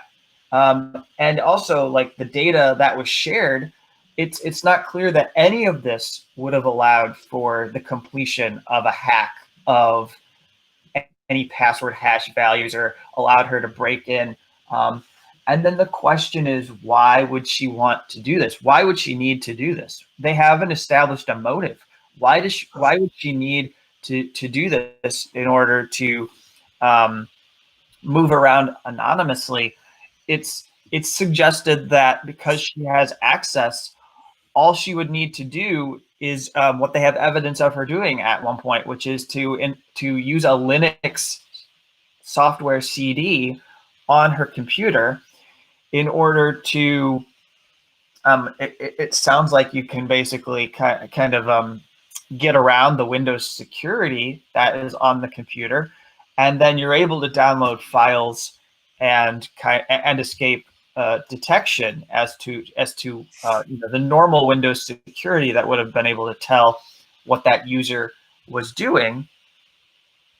And also, this FTP account that is being described on her government computer had admin privileges that were useful to downloading movies, music, and software. I can't tell you how many times we heard this in the course of her trial as we were trying to explain certain things related to her alleged use of unauthorized access, or her alleged abuse of her access, because all these soldiers, every single soldier in this facility with Chelsea, including Chelsea, were constantly I mean, if you read the actual law, the Computer Fraud and Abuse Act, I mean, they were, and the way it was charged against Chelsea, all of these soldiers were committing federal crimes because they were putting music, movies, and programs that their superior officers told them that they were not supposed to have on their computers because it was unsafe. It might have malware. It might lead to making the well. Actually, they're in Baghdad. They're trying to keep systems from overheating. Trying to not they don't want to overload the system and to have too much running to wear down your processors. And also remember, we are 10 years removed from the technology that existed back then. We need to remember the antiques that existed back in 2010 that these soldiers were using for their work. And finally, I'll just say that her computer was wiped days before this agreement allegedly happened between Assange, which they can't prove. And then, because her computer would no longer have any of the files, the music, the movies, the programs that had been downloaded on her computer, she would have an interest in trying to get back the admin privileges, get back that access to the computer. But if maybe she no longer was able to log in because the military wanted to stop soldiers from adding these unauthorized programs, she would need to come up with a way to crack the password and hack into it in order to continue to use her computer the same way. There's just no, in the chain of events, there's no evidence that any of what they're describing here relates to the WikiLeaks disclosures. It just seems like, hey, I want to be able to use my government computer however I want to use my government computer, and I'm going to do what I can to get around the access limitations that have been imposed on me. Yeah. I mean, it's kind of, it seems a little counterproductive to me for Lewis to even cross-examine this morning's first witness, because in the course of it, he basically made the defense's case for them. And I don't know, man, for a guy with a mega brain, he sure fell short of that mark. It's just mind-boggling to me that what is now 7-year-old information is being treated, I don't know, as if it is open to interpretation rather than being an official ruling in a U.S. military courtroom. I just don't understand how a judge could take it seriously when this prosecutor who's representing the U.S. government is going against the digital forensics expert that testified on behalf of the government. I mean, they're trying to make a claim that doesn't even fit the government's theory for prosecuting Chelsea Manning. It's nothing they ever argued. I can't, I have to just insist. This may seem like it's self-evident given my opinion, but let me just be clear. I covered every single day of Chelsea Manning's trial. I did not hear a single bit of evidence from the prosecutors, nor did I even hear an argument about how an agreement was established to hack a password. I do not know what this allegation is. It has been concocted and made up after the fact, after Chelsea Manning was sentenced to 35 years in federal prison. Now, I do remember evidence being entered about rainbow tables. I do remember the hash value thing. I know all of this was put on the record, but there weren't any conclusions that could be drawn about it. So it just was there. It just was part of the record. A little bit ago, Richard Medhurst, friend of the show, put up a quote from Snowden about this exact thing. And the quote says, no, that was in the indictment that they weren't sure if it happened, in the original indictment against Chelsea. In the affidavit against Assange, they actually say it did not happen, this agreement that they were going to hack this together. They directly say they did forensics on Manning's system that this was pulled for. The hash was for a service account, for a program to use on the computer, for an FTP program, and it was not logged into. So they had not actually succeeded in breaking this. They hadn't used it, but the government is alleging just the sheer fact that Manning said, hey, can you find out what this password is? And if you can, please give it back to me, isn't even really Assange's idea from the chat logs, from what anyone can tell. And now the DOJ is going, look, this is a crime. We're going to charge it as, they call it, password cracking agreement. And that's enough. Just the sheer fact that there's a line in a chat log or a chat thread that says, hey, could you maybe take a look at this? And then it's never mentioned again after the original, no, we can't figure it out. That's the end of the discussion about it between the two of them. And that's the basis of this conspiracy to commit computer intrusion, which is ultimately source protection, if I'm not mistaken. Yeah. So let me maybe go in a direction that you might not have expected I would go, but it goes to like how the government prosecutes conspiracy cases. I mean, essentially, what we're seeing is no different than the case against. Oddly enough, I can connect this to this trial. So Thomas Durkin is the U.S. Defense attorney who testified. He's based here in Chicago. He was involved in representing 3 men who were accused of state terrorism offenses here in Illinois. They were accused of a conspiracy to essentially carry out some terrorist attacks. And it was related to the fact that there was a NATO meeting that was held in Chicago in 2012. And one of the things was that there was an informant that was working for police who was working with them. And there was this talk about, Molotov cocktails and trying to get these guys to make Molotov cocktails so they could go throw them at protests during this NATO meeting. And, the evidence to me isn't that much different from this, because the evidence of agreement in that case that essentially convicted these guys was just the mere fact of this informant going up to them and being like, actually actively being there and trying to get them to participate in making the Molotov cocktail. But 2 of the 3 guys never had anything to do with those. But just the mere presence of them was enough to call it an agreement. And I guess what I'm trying to say is, and maybe I'm not doing it as clearly as I could. I'm following. But it's almost the same in this chat log. Just the mere proposition becomes the agreement. But there is no agreement. Just suggesting to somebody that, would you crack this password hash, and saying, I guess the fact that, there's no protest, at no point does Assange say no to it. But to me, and I guess that's it. I mean, I'm not a lawyer, so I don't know if this is enough to pursue a conspiracy charge against somebody. But I think honestly, I think that there's a lot of people, Muslim Americans who might even be in prison right now on far thinner evidence and were accused of conspiracy. So on one hand, I look at this and I go, you don't have anything. But at the same time, in the digital age, all you have to do is show a communication, and it creates this idea in your mind that somehow these people were serious about this in their conversation. Wouldn't that then put the burden on the prosecution to prove beyond a reasonable doubt that the personage of Nathaniel Frank was in fact Julian Assange? Well, so that's what's interesting about this cross-examination with Patrick Eller, is because he accepted that Nathaniel Frank was Julian Assange. Mm-hmm. And so that actually made James Lewis's life easier this morning.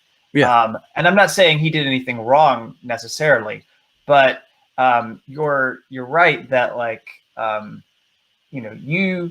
one thing that remained throughout Chelsea Manning's trial was that David Coombs was very good about asking, and David Coombs was Chelsea Manning's attorney, was good about consistently asking, do you know for sure that Julian Assange was the one sending these messages as Nathaniel Frank at this time?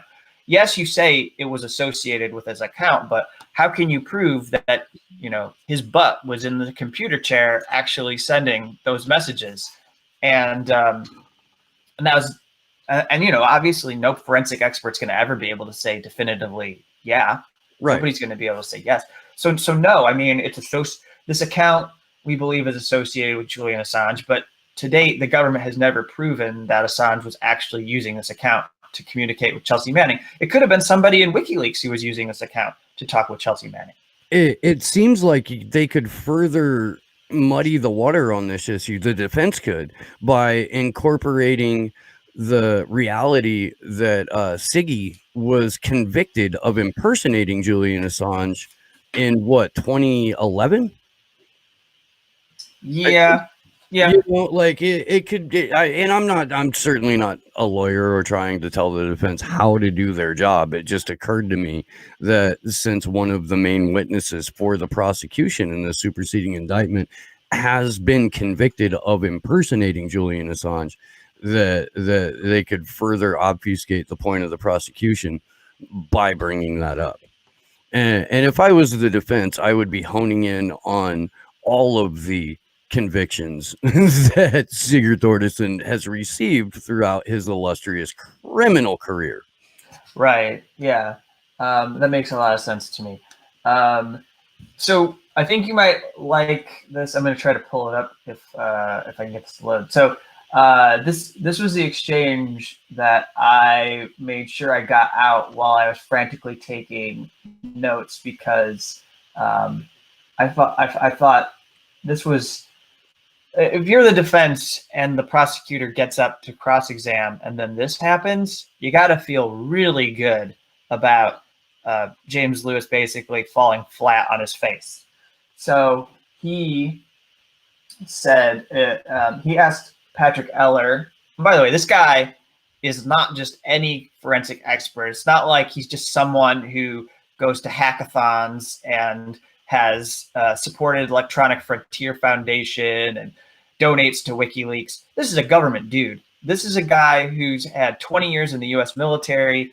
He worked at Quantico. Like, I mean, how amazing. Based on the story of this case, they found a guy who worked on a digital forensics team who was involved as like a commanding person in a leadership position. He was in charge of handling, like, it says in the statement that I have, that over like 80 people he was managing who were part of this digital forensics squad. Anyways, so he testified. So Lewis says, asked Eller if he agreed that Manning and Assange, quote, thought they could crack the password and then agreed to attempt to crack it. And he replied, a hash was provided and they said they had rainbow tables for it. It never stated where that hash was from. And then he continued, the government's own expert witness in the court-martial stated that was not enough for them to actually be able to do it. Doesn't get much clearer than that. There is no hacking. There was no, and perhaps that points to why we didn't see this charged as an actual hack. It wasn't charged, it's a conspiracy to commit the computer crime. The government didn't charge it as the computer crime. They charged it as a conspiracy, which usually is an indication that the government has no evidence. A lot of conspiracy charges are just, they have no basis whatsoever, as I was suggesting. And then what does Lewis with the mega brain do? How does he respond to Eller basically blowing up this charge, like basically blowing up everything that's put to him? He says, well, are you aware that Assange publicly boasted he is a fantastic hacker?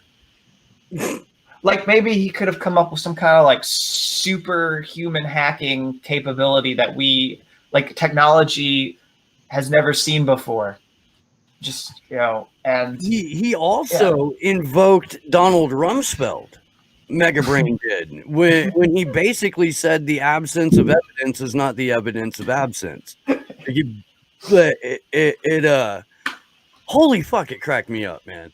It really did. We've been having a little bit of fun with that this morning. I wonder if I can pull the exact quote. It's on the A4A timeline if you want to find it a little quicker. I retweeted it with a comment.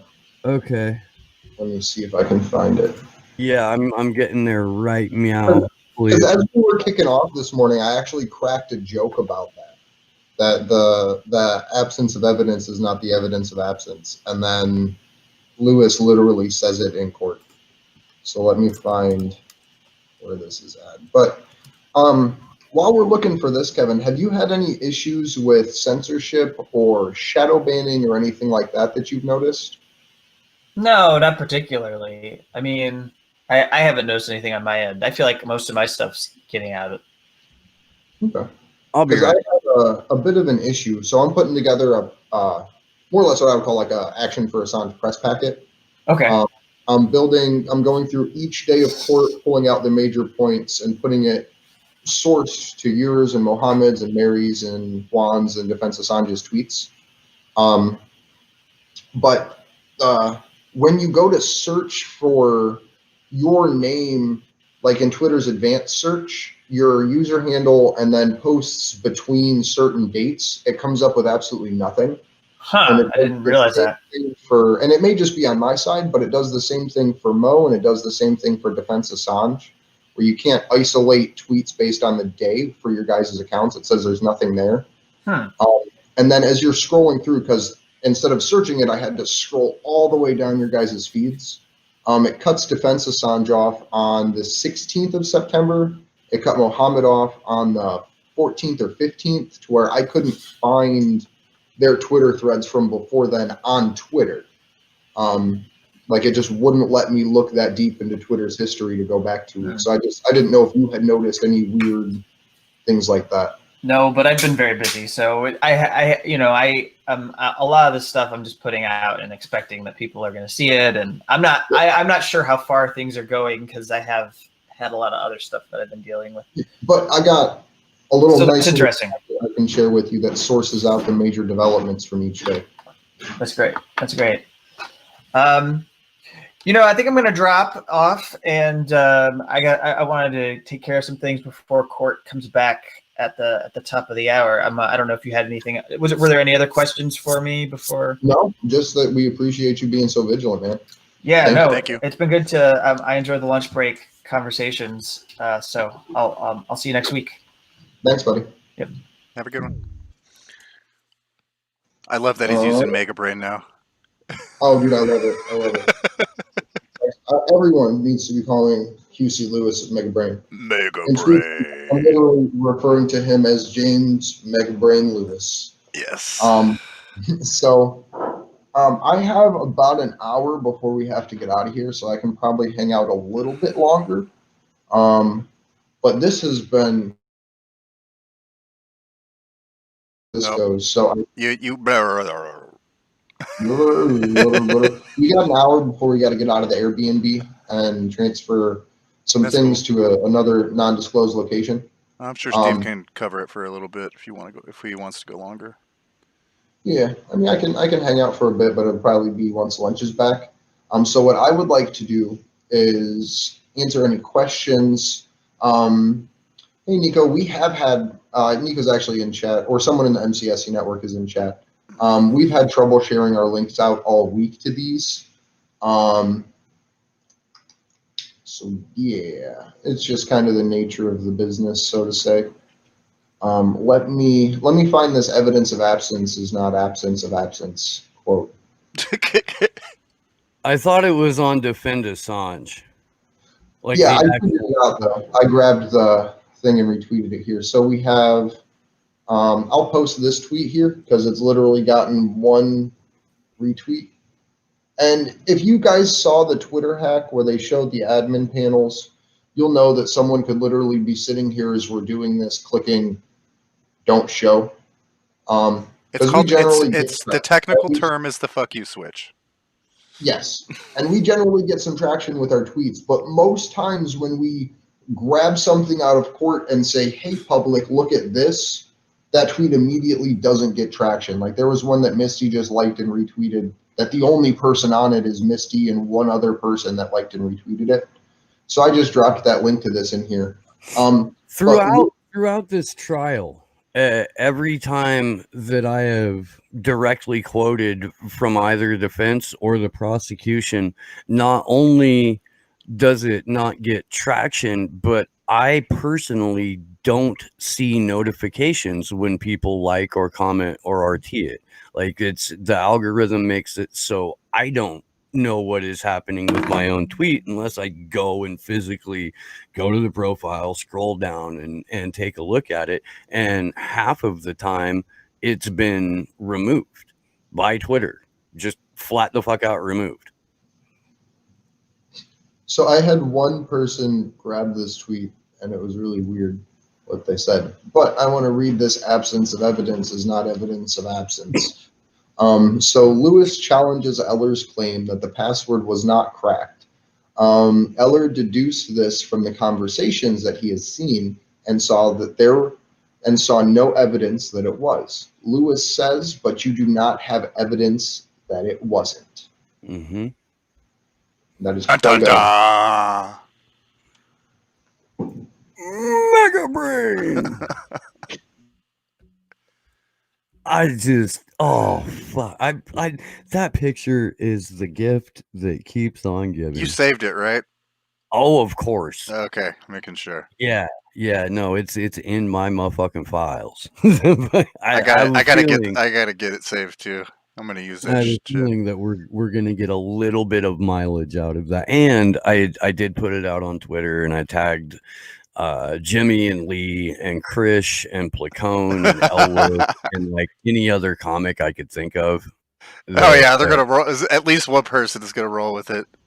Yeah, I hope so. I hope it's Lee. And for the sake of everything, I honestly do hope it's Graham that rolls with it. The problem is though, is people's audience aren't really caught up enough in the court case to understand in true detail Why? the mega brain of James Lewis. Well, so it's a twofold. You can read some quotes, but if you haven't been educated every day about this motherfucker and how bad he does in open court every single time he appears in court, you wouldn't really understand how well his mega brain is working for So the him. method to my More madness. on the charm than the mega brain at this I'm point. talking, Smith. I'm sorry. The method to my madness is that by putting out the picture and by tagging these individuals, in order for them to understand why it's truly funny, they have to then go and do a little bit of homework and then bring that homework to their audiences, thereby educating them along the way while they're making fun of Mega Brain. Mega Brain. Mega Brain. If someone has some great Photoshop powers, can you turn that picture into like a supervillain? Like, could you add like a little? We were talking about it in Steve's chat earlier. Like, we want to Tiny little body. I think you're probably too young, but do you remember the really terrible ads for the MCSE program? That's the Microsoft fucking certification shit. Like, I thought you were talking about Nico's channel. I was about to be like, man, that's no, cool. SE, not SC. Okay. But yeah, we need to take one of those and put Mega Brain all up in there. Fuck yeah. Mm-hmm. That would be great. I'm for that. So somebody with Photoshop skills, make that happen. I have MS Paint skills, so I can make it happen really poorly. I'm better. I'm better than that, Andrew. Come on. Y'all know me. I don't assign homework often. So this may be a fun like audience challenge to see who can meme out and edit Mega Brain the best, and then we could like give away an A for A T-shirt or something like that. That might be cool. Yeah. We just have more T-shirts. Yeah. Did we ever get the T-shirt file to Pasta? You're asking a mean panda question to me. I don't know. I'm gonna save that question for later. That's a mean panda question. For sure. Yeah. Do you guys like the way how we abdicate responsibility here in Action for Assange? You have no idea how often in like our internal messages there's like, oh well, that's an Andrew question or that's a John question. That's a Steve question. I know. Fucking everybody's like, hey, here's the buck. I'd like to pass it to you. My favorite is that's above my pay grade. Which gets you instant props every time you use it on a military base or at a VA. The moment you say that's above my pay grade, you have instant camaraderie with the rank and file soldiery. You do. Hey, I was a military kid, so yeah. Yeah, that and don't call me sir. I work for a living. That is instant endearment. Oh, that's a good one. Yeah. Good times. Oh. Interesting. Andre vanished. He may have to bounce soon too to get out of there, so you may have to pick up for a while. Oh, that's true. That's true. Oh, cool. Let me see if there's any way that someone can join me for this along with you. Hey, when is your hard out, Andre? 10. I got an hour. We're out of the house, so I'm probably gonna have to bounce here in a little bit. Yeah. I kind of want to stay for Fitzgerald's cross examination because that's starting as we're speaking right now. Well, not really. You still got to be out of the Maybe. house at a certain time. Yeah, but for the most part, we're packed up. For the most part, like everything that can fit in the car is in the car, short of a bag of clothes and laptop. Do we want to wrap here? Do we want to call it early today and just leave it where it is, and then we'll pick up tomorrow with we'll just go through the cross examining. There is no tomorrow. No, that we have a vigil tomorrow. Tomorrow on the vigil. You know, I mean, I can give you as much time as you need to clear out, but I will probably stick with it till at least till like 7 my time. Okay. Maybe 7:30. Yeah, I don't want to waste all this coffee I just destroyed. That's fair. I mean, I can still keep hanging out for a little bit. I'm not. We'll be able to manage without you for a little bit. It'll be all right. Yeah, and I threw up a Hail Mary to Kendra to see if she could jump in for a moment. Although I doubt it, she's got. I don't want to throw a name, but I can ask. Rob just gave us a super chat. Thank you, Rob. It's a pay grade assist. Thank you, Rob Juno. I'll be back in just a second. I am endlessly amazed by the boundless generosity of Rob. He is just. He's awesome in general. Warms my cold dead heart. Really does. And he's great in the chat. You know what, man? I know I say this like at least once a week. Oh, it's true though. We really we've somehow managed to have like the fucking best goddamn chat crew on the interwebs. Like, and they chase off trolls in like a quarter of a second. It's fucking amazing. Yeah. I've never seen anything like it. I think I've had to block 2 people and that's it, or put someone in timeout for 5 minutes for being a racist shitheel or something, and that's it. Everyone else is like pounce. Martin K. O'Connor just now. Does anyone see the parallels between the attempt by the ICC court to bring justice to the U.S. for their war crimes and the U.S. attempts to persecute Assange for revealing those crimes? The U.S. and certainly this administration more than most views the International Criminal Court as a hindrance to their global manifest destiny. They've threatened everything from sanctions to psyops openly in public on the ICC if the ICC tries to make an attempt to prosecute anyone from any U.S. administration. Man, I just read your signal. Huh? I just read your signal message. Oh.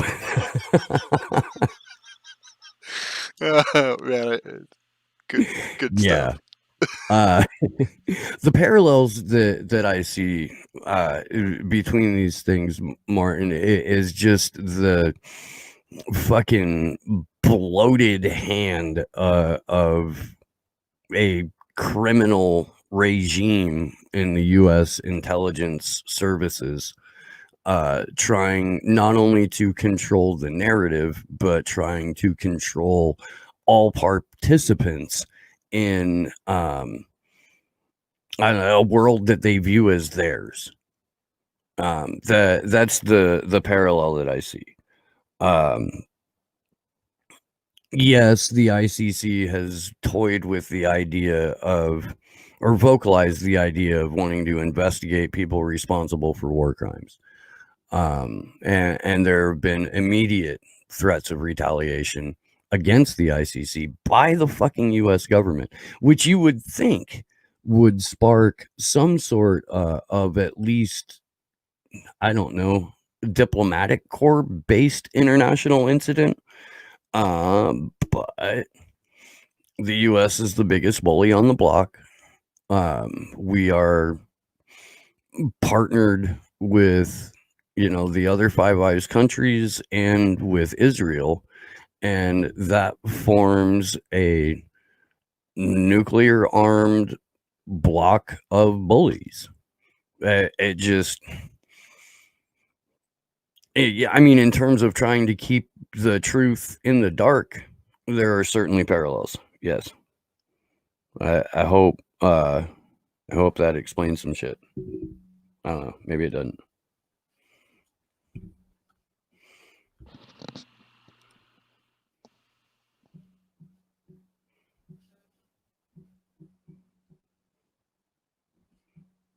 Sorry, I'm responding to a message. All good.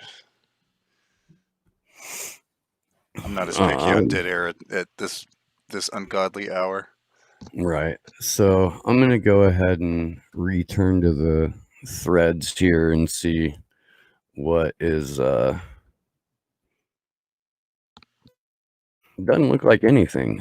We're not back from lunch yet. That's right. So in the interim 15 minutes, I guess I should probably sure. Ooh, looks like we might be joined by Nikki from France too. Hell yeah. Yeah. I know, it's as much as I hate getting up early, I somewhat enjoy these streams. Like, I mean, it's crappy why we're here and everything, but it's been good to be able to talk to people more. I just fucking spilled a little pile of mushrooms. It's a poikinism. Well, shit.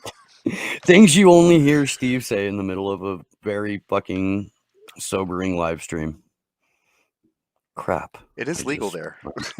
So I think you're good. Huh? I said it's legal there even, so I think you're good. It's decriminalized. Yes, all plant-based psychedelics have been decriminalized in Santa Cruz County as of January 1st of this year. You can possess up to an ounce of mushrooms or a what is it? I think it's an ounce of changa leaf, which is one of the DMT based plant psychedelics. I think they're doing that somewhere else. I've been over this before, man. I really am a proponent of a microdose regime, especially if you are an individual that is prone to depression or you have had some traumas that you are trying to work through. Very small amounts of psychedelics are incredibly beneficial. Adrian, yeah, my name's Steve Poikinen. It's only as complicated as you want to make it, I guess. I don't know. It's Finnish. I'm 42 years old. I've had people make fun of my name since I was born, so there's pretty much like I roll with it at this point. So we have welcome, Adrian. I'm glad you watch the channel from time to time, and I hope you become a regular. Go ahead, Andre. Does Lewis understand the prosecutorial ethics and the prosecutor's duty of neutrality, or is he only interested in $2 store justice?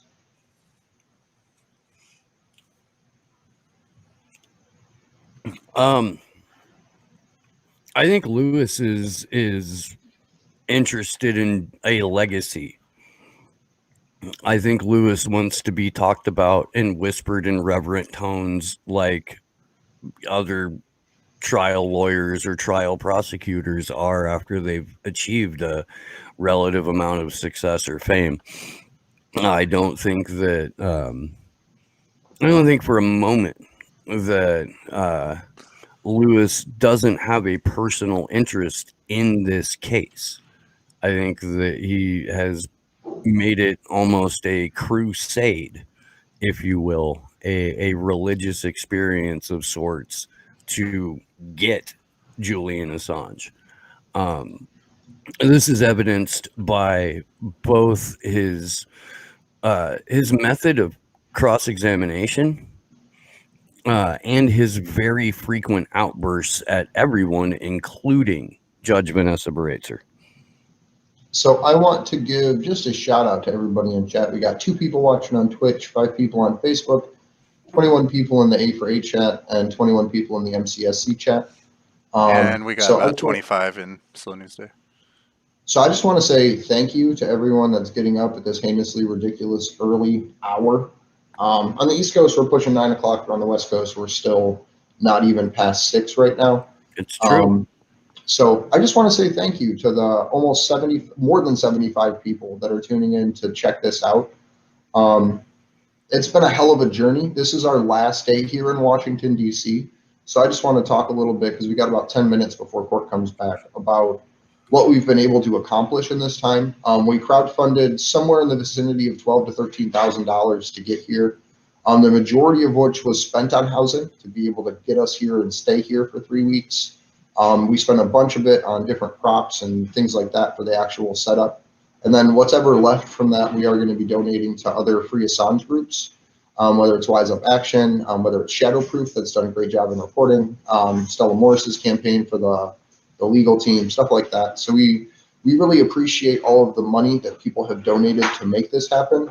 We only crowdfund when we do events. We do not raise money outside of that. There is no personal gain from any of us from doing this. So I just thank the audience and everyone that donated and trusting us to get here. We may have to come back again, depending on what the court rules and everything that happens with the appeals process, which I am not looking forward to, but I am looking forward to being the voice on the ground here.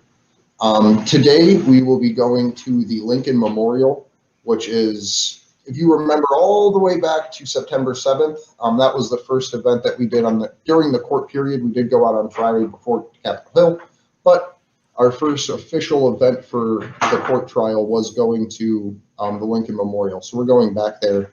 And when I was dropping off the permit to the park police, because you have to permit here, otherwise you just immediately get chased out, there was a Billy Graham festival taking place right around the Lincoln Memorial. And they're expecting about 13,000 people there starting today. Ooh.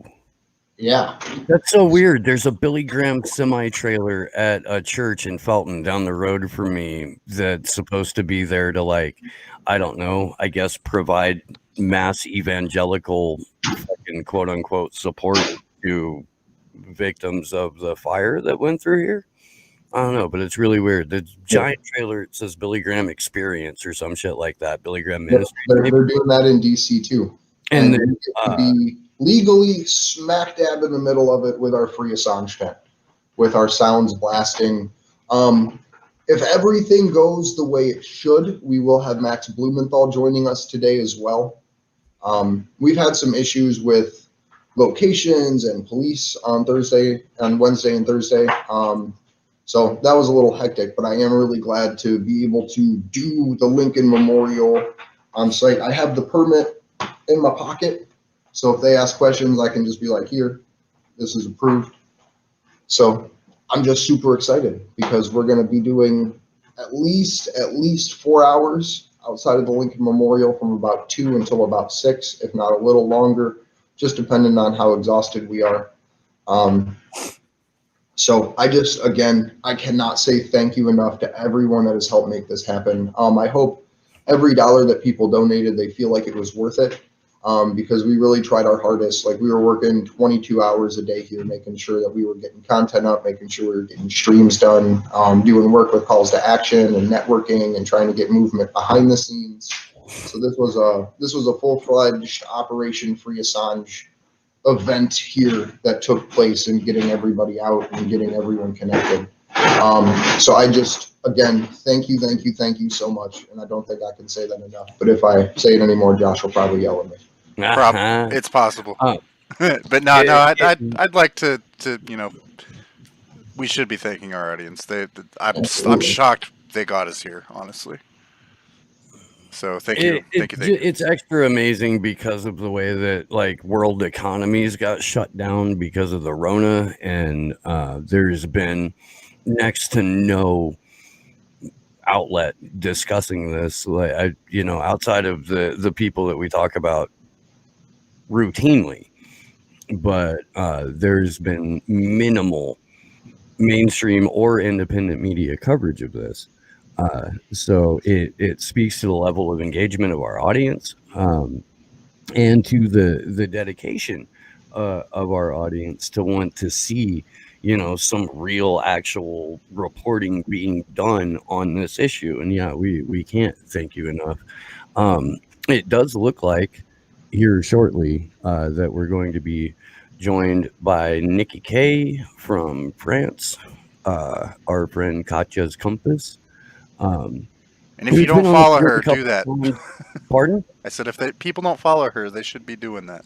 Absolutely. She's got some great stuff. She's been on with us a few times now, along with Victor Dadaj. And it also looks like we get Kendra for a little bit here shortly too. Nice. Yeah. So, Andre will have plenty of chances to mix her name up and completely embarrass myself. You said it, not me. I ain't say shit. So for anyone who doesn't know, this has been ongoing for 7-8 months now. Well, it's the 9th month, almost the 10th, and you started confusing names early February. Yeah, it's solid 8 months, maybe not. Your mistake could come to term, and you could deliver any fucking day now. Yeah, I'm really bad with names. I don't know if people notice by my wonderfully articulate reading skills, but everyone's name is up for debate, in my opinion. So, no, I do appreciate Kendra jumping in, though. I think it'll be a lot of fun having everyone join us. I've said it before, but I'm the only one that hasn't called Kendra Kimber. That's because you only call Kimber Mean Panda. That's why I do that. And I didn't do it until I had heard Andrew do it for like the 50th fucking time in a row, and then it fell out of my mouth one day when we were in DC the first time, and I was like, oh, fuck my life.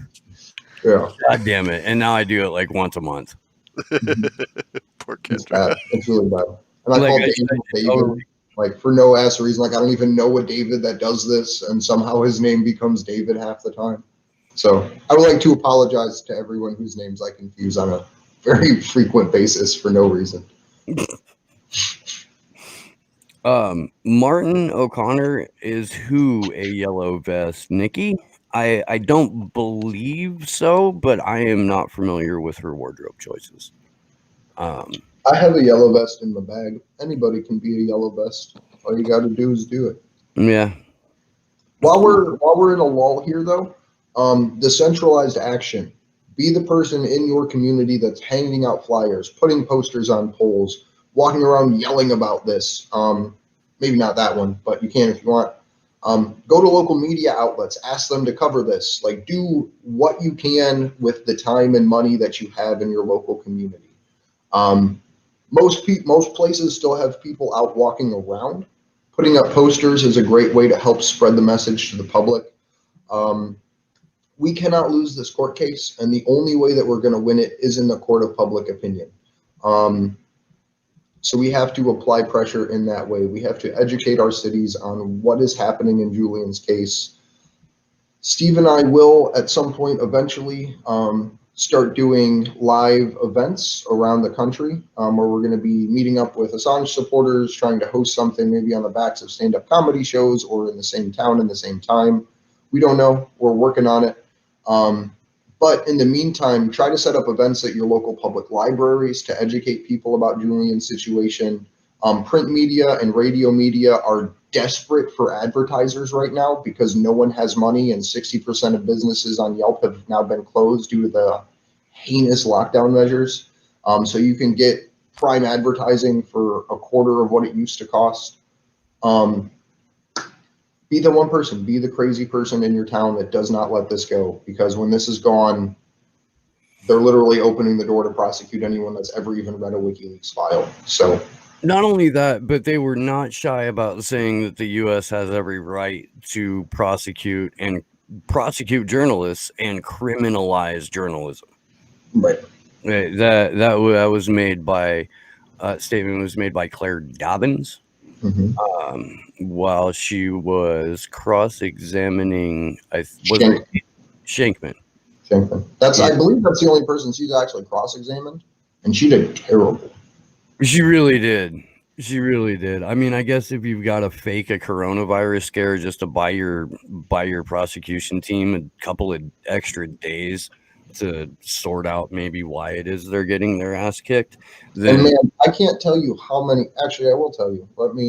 How many instances of tech issues there was through the first day of week 2, because I have been going through and categorizing all this. So there are 12 different times that it was reported that the court was having technical issues between the 4 days of week 1, which was really 3 days, and the first day of week 2. There is 12 different statements about 12 different events which can be classified as technical issues coming out of the UK court system. So that's particularly gross. I haven't finished categorizing all of the rest of it, but I'm sure that we will be in excess of 20 different times where reports of technical issues came out just from the 4 or 5 journalists that I'm sourcing this work from. So the UK is not doing a very good job. In your town that does not let this go, because when this is gone, they're literally opening the door to prosecute anyone that's ever even read a WikiLeaks. Are you watching this live right now, Nikki? Not shy about saying that the U.S. Yeah, you are. Can you turn off your YouTube? Journalists and criminalize journalism. Right. That was made by. This is super weird. I just want everybody to know how weird this is. While she was crossing. There we go. Hey, Nikki, how's it going? Hi. Thank you for joining us. Thank you for having me on. I haven't been able to follow everything today because there have been stabbings in near my neighborhood. So there's police everywhere. So I don't know what's going on, and I'm not getting out till it's safe. So, yeah. Well, the good news is the prosecution basically fell flat on their face again today. Oh, surprising. Right.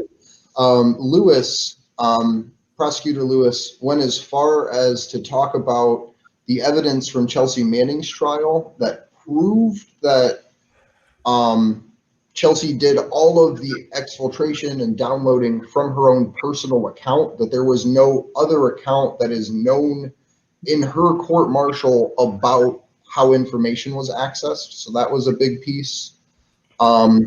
And there was this crazy battle of Windows user manuals that happened between Lewis and the witness, to where they were both citing different user manuals, software update versions. It was the craziest thing I'd ever seen.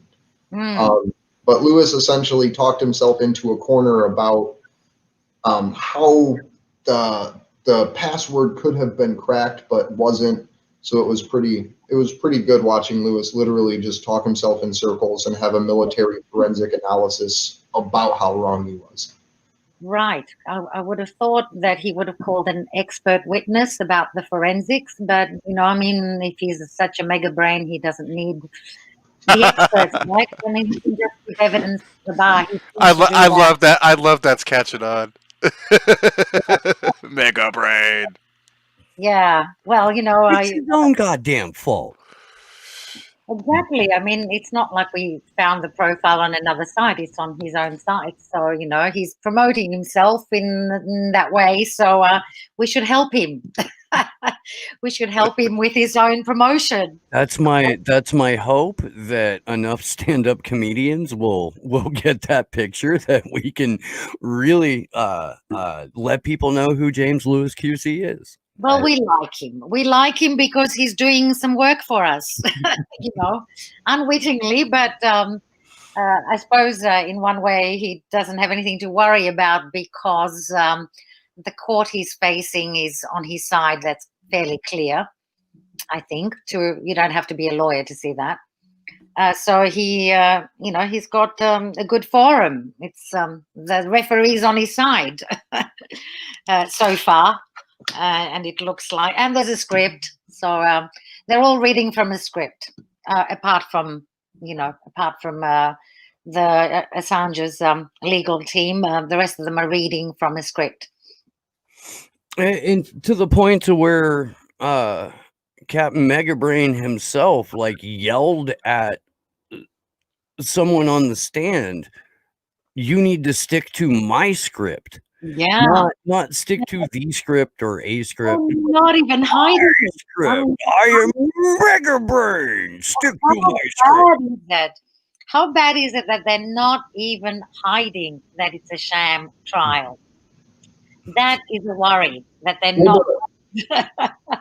The thing is, they are hiding it, which is my fear. And by hiding it, I mean it's not being circulated, and the absurdity of court isn't being sent through the mainstream media to create shockwaves throughout society. It's a closed trial. I mean, yeah. I sent an email to the judge the other day. I'll read it out if you Please like. do. Yeah.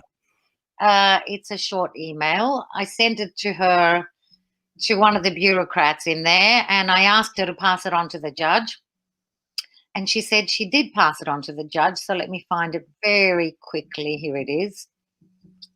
So I said, "Dear Ms. King, in one of your earlier emails to me, you gave me certain assurances as to open justice and stated that the judge has now confirmed that observers, trial monitors, and other interested parties can attend the hearing virtually via the cloud video platform CVP.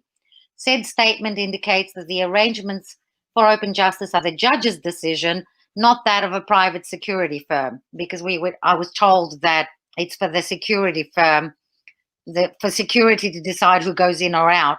Apparently, it's not a private security firm, but it's security. It is common. So I'm going back to my email. It is common knowledge that to date, the court's cloud video platform CVP service has been fraught with countless problems. If justice must be seen to be done, CVP is not facilitating the view. Does the judge consider it fair and reasonable and in the interests of justice to risk the exclusion of people like Dr. Deepa Driver, a legal observer with a mandate from the Haldane Society of Socialist Lawyers, from the main courtroom? Has the judge made any formal ruling delegating a portion of her powers over to the said security firm? If so, could you please provide such ruling? If not, please provide evidence of her instructions to said security firm, in particular insofar as concerns access of the public to the courtrooms in the Assange case. It is worthwhile noting once again that Dr. Deepa Driver is not just any member of the public, but a mandated legal observer with high credentials and should be allowed to occupy one of the court's reserved VIP seats in such a high-profile case of historical importance. The fact that the court is imposing seemingly arbitrary obstacles on such members of the public raises significant questions as to its independence and impartiality. I would be grateful if you could forward this email to Judge Barreto, and I look forward to your response, blah, blah, blah. And I was told that my email was forwarded to the judge, and we'll see what happens. Now I just have to go back to the other screen where I can see. So I actually have to, just me personally, we're not closing the stream down. I just have to jump off because we got about 15 minutes until you have to be fully out of the house. Yeah, sure. That's why I sent a message as well, so you can be released to do your thing, and I'll take over a little bit from help out Steve while you're changing place. Well, cool. I appreciate you guys, and thank you for hopping in here at the last minute. And I just want to thank, again, everybody behind the scenes that has made this possible, including those people in our personal lives that have given up so much time to allow us to do all these things. So thank you, everybody, and I will talk to you either tonight or tomorrow. You're doing a great job, by the way. You guys are doing a fantastic job. So I hope you get a lot more people watching what you're doing. It's pretty amazing. Go knock him dead at the Lincoln Memorial, Andre. Oh, I will. Those Billy Graham fans are about to be impressed. I'll see you guys later. Hey, Kendra. Kendra, Hey guys, I just missed Andrew, huh? Off to the Lincoln Memorial. Yeah, well, there's a 10 a.m. checkout that the Airbnb owners were pretty adamant we stick to. Apparently, and I can't fathom why, but one neighbor in particular was pressuring the Airbnb host to make sure that we followed the Airbnb rules and were gone exactly when we were supposed to be gone today. I can understand that live streaming outside. You know what I mean? It's like, whoa, who is next door? Hey, you know what? We wouldn't have to if there was worldwide media attention on this. Is this also Katya that's on, or? Yes. Yes, it's me. Yeah, yeah.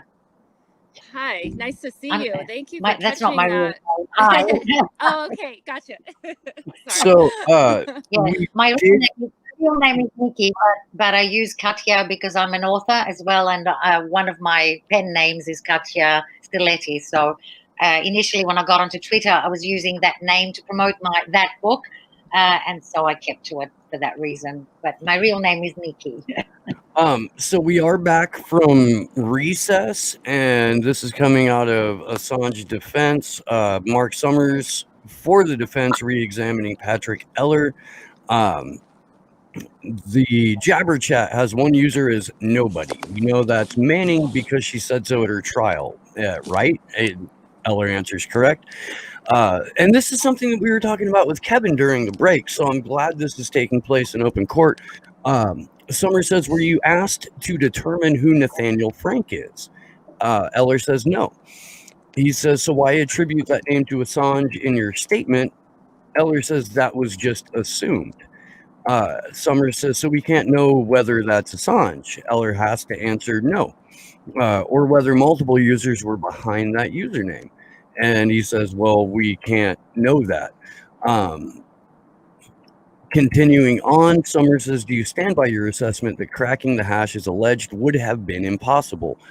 Eller says, yes, I do.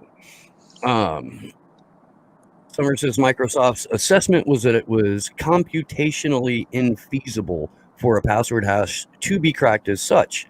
That is correct. Because of a patch on that vulnerability, I got fucking computationally infeasible right, but I can't get vulnerability right. Jesus. Because of a patch on that vulnerability. Yes. The software remained in place on all MS Windows applications for the next 2 decades. That's correct.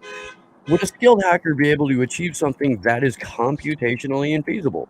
He says, I would assume no. Do you deviate from your opinion that this would have been impossible? No, and I note this is in line with the government's own expert in Manning's trial. Is it confirmed that the CIPRNet is an intranet and not the internet?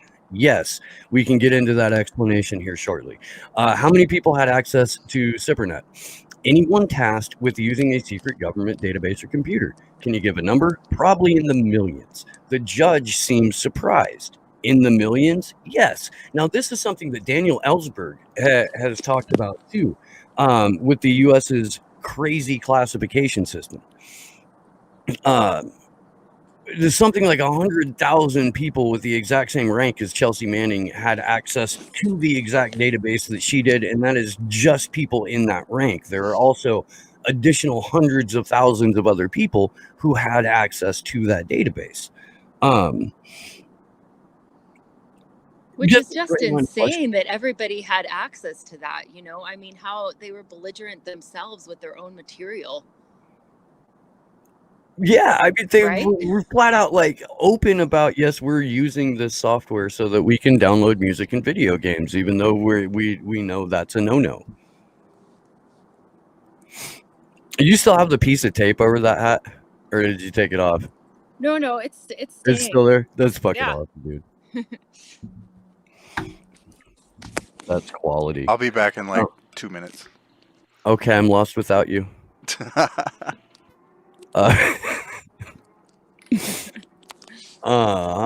Let's see. Going over to as just a rehash of what has taken place that we just read out on the Assange defense account.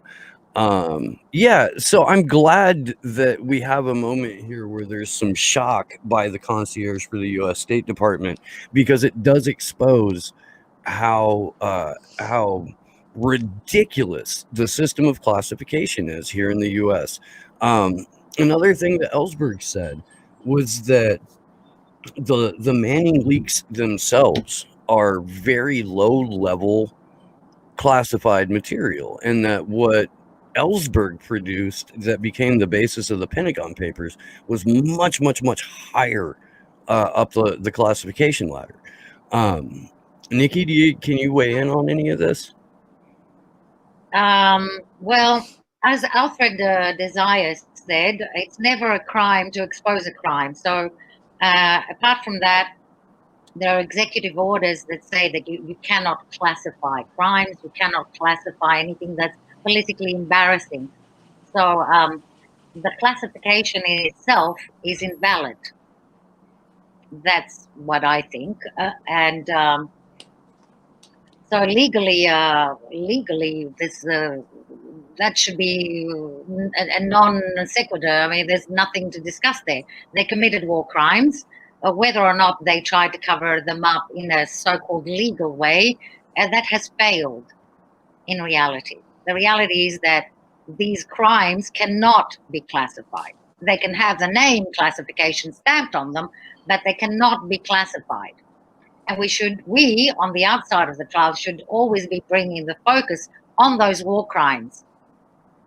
And we should also work to, the word war crimes has become normalized. People don't understand what's involved. Rape, torture, there's a whole list of things. Genocide, genocide is dealt with separately under the Statute of Rome. But, we are dealing with very serious heinous crimes on a mass scale, and we seem to lose the focus on what this means. We need to be bringing it back to the public what these, 1 million people were killed, 1 million Iraqis were killed. We're looking at crimes that are as big as what when we look at the amount of time that has gone past. These wars have started 20 years ago nearly, and they are everywhere in 7 countries.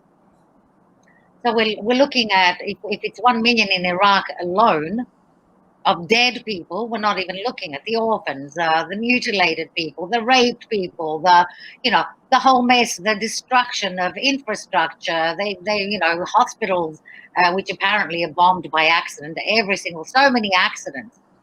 Where you bomb schools, hospitals, water reservoirs, you sanction, the same people are sanctioned so they can't get medicine.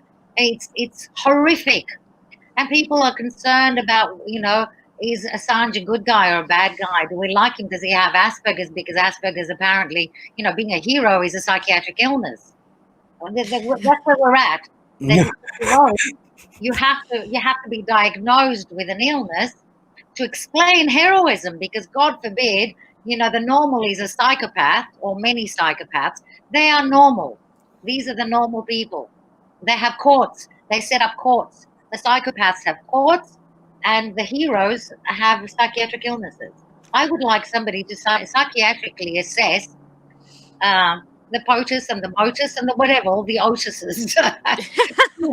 Who is going to psychiatrically assess these people? The Biden, America has a choice between 2 crazy nutters who are also criminals. They are war criminals. They have to choose which is the least worst of the 2 war criminals. This is the situation. And now, of course, everything's going according to plan, because what they wanted, and they've succeeded in this, was to muzzle Assange until after the election. They've done it. And even if there is a ruling at the end of the day, I mean, I'm sure the ruling exists already, it's been pre-written. They might have to amend it a little bit. The ruling will take another 2 or 3 months, maybe longer, and then appeal. The appeal will, they will have to seek appeal. And the appeal is not automatic for people who think that appeal is automatic. It's not. You ask for permission. It's called leave to appeal. You ask for permission to go to the higher court. There is a So let's flesh that out a little bit more, because we're kind of at a lull in the testimony. They're going over basically, this is a re-examination, and Mark Summers is wrapping up with Eller here. So let's go through this process a little bit. Like, who determines if permission is granted? the higher court that they will appeal to. And is that a single magistrate, or is that a panel of magistrates like you have with I this? don't know, because I don't know the UK system well enough. God damn it, Nikki! I have questions. No, I know. Sorry, but I don't want to mislead the public. I don't know exactly. I do know that it's always the higher court that you appeal to. They decide if leave will be granted. Leave means permission. If permission will be granted for the appeal. And there's always a risk, even if it's a remote one, there's always a risk that leave to appeal will be rejected. And then we're in deep doo-doo. We've heard speculation from Then he'll be on people that who are, I believe, a little bit more familiar with this process, certainly more familiar with it than I am, that higher court magistrates and judges are less inclined to be motivated by careerism or ladder climbing than, for example, the concierge for the U.S. State Department, Vanessa Baraitser. Yes, that's hopeful. That's hopeful thinking, as far as I'm concerned. You know, Assange did go to before the Court of Appeal or an appeal court with that Swedish bogus, disgusting circus, and he was before a higher court, and the higher court ruled against him. So I don't have much confidence in the UK judicial system at all. No judge. It is apparent not only to judges, lawyers, and the public that this is a sham trial. No judge has spoken, even though it's obvious that there is no due process. Apart from the former High Court judge, the Australian High Court judge, Michael Kirby, apart from him and another 2 or 3 retired judges, nobody has spoken about this disgusting burlesque, which nobody in their right mind could call a trial. They should have. It's as if, imagine if we were in Hitler's Germany and we could all see what's happening, and no judge is saying, this is ridiculous, stop this now. And in any case, it doesn't have to go through the judicial system. They could do what they did in Pinochet's case. In Pinochet's case, the Home Secretary of the time, Jack Straw, just tore up the whole thing and said, go away, the guy's medically unfit for trial. They could do this now. Dominic Raab could say, Assange is clearly medically unfit for trial. He's a torture victim. Torture victims are automatically medically unfit for trial. So Dominic Raab has the power to say, we're going to tear up the extradition, the whole thing. We're going to make it go away. And in any case, if we compare it, we really should be comparing it with Pinochet. Pinochet was a mass murderer. He killed more than 40,000 people. He was staying, the whole period of the trial, he was staying in some mansion, some estate, having the time of his life. He was supported by Thatcher and many other politicians.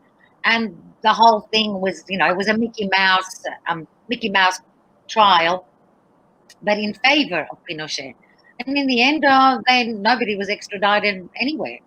He had a nice, peaceful life and died in his bed. This, however, is a Mickey Matt trial in the parlance of our friend Ray McGovern, which makes it significantly more insidious, in my opinion. There's been times during this trial where it's just been so ridiculous with some of the judges' rulings. Even this idea that, she'll have until January to decide, but yet the defense is expected to have, all of their closing arguments done, at the end of next week. I don't know if do you guys know if that's been 100% decided on yet? They did kick it over 4 weeks from what I read. Oh, that's good. Okay. Yeah. Well, I thought they'd applied for it. I didn't know if it was what Baraitser said. She already said before they even made a decision that she wasn't going to be able to issue a ruling until after the election anyway, which in my mind speaks to the absolute political nature of this hearing. Yeah, maybe on inauguration day. When's the inauguration day of the new president? I believe January 20th. Well, there you go. It might come out around the same time. But I was gonna say, my point was, is it's like I almost, there's been times where it's just been so ridiculous. I'm like, is she in some odd way trying to set this up so it's easy for appeal? Is that like the most she can do in her, terrible situation there, expected to rule for Someone the who U.S.? shows up with prepared statements before arguments are even heard is not working in the interest of the defendant.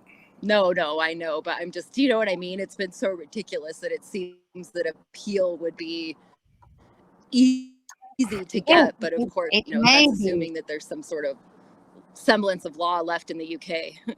Yeah, well, again, I don't have confidence in the upper ranks of the system either. It smells wherever you look. When you look at the previous Home Secretary, it stinks. You look at the supervising judge that has never recused herself, despite what the court reporter, the so-called court reporter, Charlie Dan Jones says. That's misreporting. It's a lie. It's false. It may not be a lie. Maybe he doesn't intend to say that, but he's there to praise Barreta, and so I don't have much confidence in what he says. I also don't have confidence in what he says because his reporting is false. Maybe unintentionally, but it's false. It's misreporting.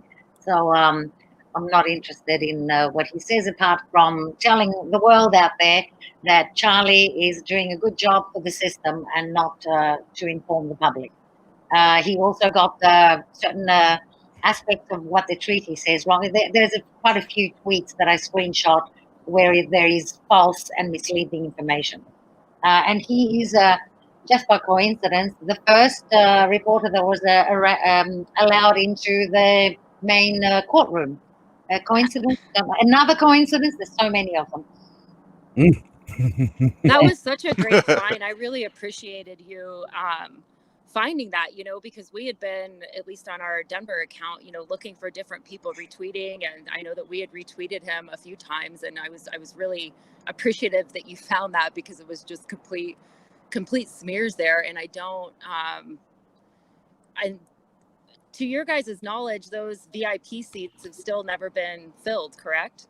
In the court? They're not allowed to reserve seats for a start. Apparently, I have the response to Emmy Butlin's FOI. The response comes from a government authority. It clearly says that nobody is allowed to reserve seats.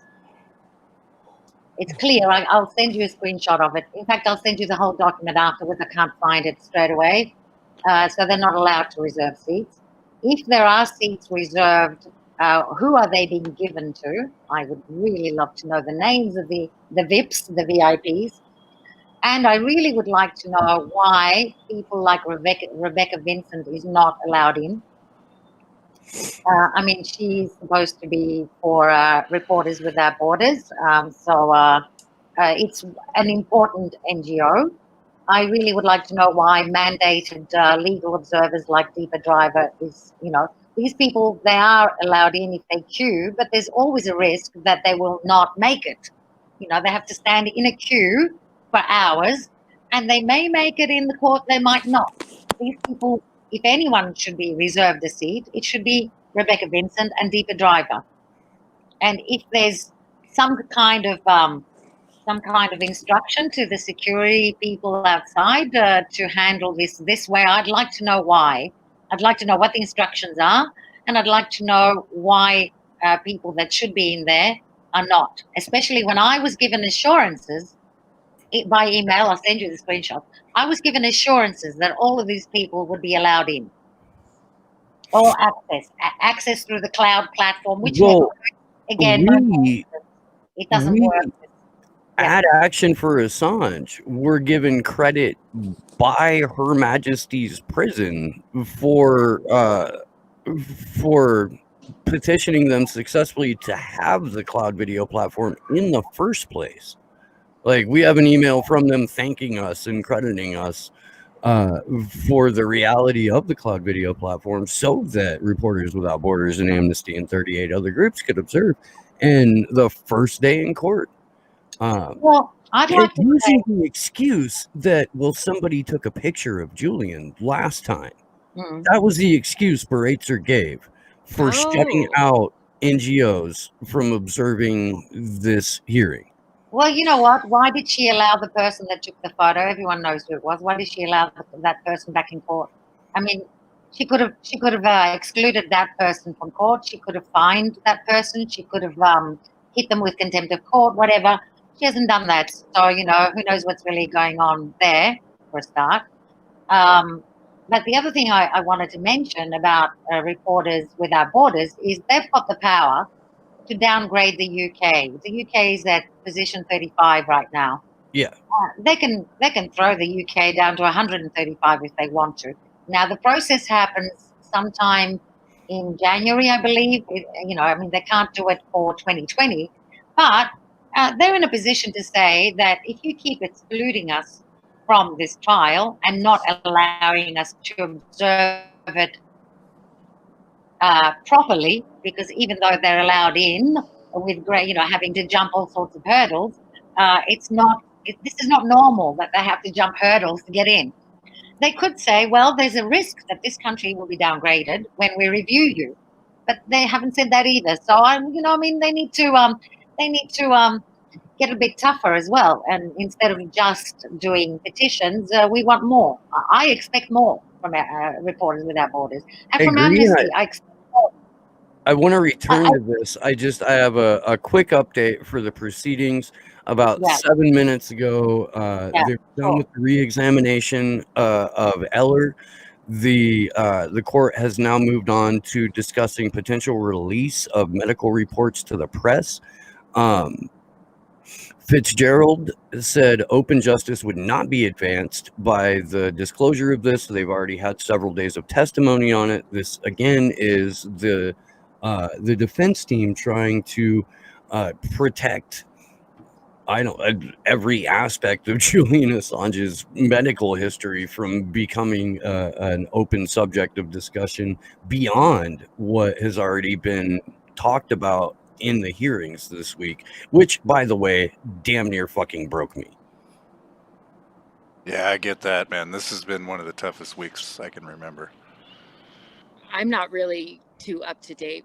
Same here, Steve. It's very difficult. I mean, how could that even be legal to put someone's entire medical history out? Well, It's a breach of another one of his human rights, and also Yes. a breach of the human rights of his family. Yes. Yeah. But you know, nothing is normal in this case. That's why it's a shit show, sham trial. Nothing is normal. This judge bends over backwards and does cartwheels backwards and forwards to give everything she can to the prosecution. Mega brain. why we've been calling her the concierge for the U.S. State Department since like March of this year. Yeah. Very kind adjective. You're welcome. Look, let it never be said that I don't make an effort to be kind. That's true. Kill them with kindness. Be I kinder. extra mile some kindness from time to time. Be kinder. If these people want to leave a legacy, I mean, they're crazy. What kind of legacy do they think they're going to leave? And is it verified that she was given the QC, the promotion? The 30 pieces of silver? No, that's just Andrew being she an wasn't. Okay, so she Yeah. didn't get the 30 pieces of silver. Yeah, I look, made him it would- correct that. I think it was yesterday. I'm like, dude, you can't be saying it like it's fact. You have to put some context there. Like, Oh, I told him he's gonna fucking confuse people, but that's Andrew. He's like, I'll fucking keep everybody wondering. Well, she might, you know. I mean, we could be joking about it today. Maybe on the day she hands out the ruling, she'll also get. You know, it often shit that we have joked about has actually come to pass like days later or months later. That's not because we're prescient, it's because we're cynical and we rely on humor as a coping mechanism. Yes, That's true. yeah. Well, humor is very powerful. Some of the greatest truths about this case have come out from Jimmy Dore and Lee Camp, and for some reason, humor seems to get through to people much better and more effectively than. The only way I know how to deal with this shit. Yeah, well, I think a lot of people are terrorized. A lot of people. I know lots of people who support Julian, that they're too scared to come out there and put their names on it.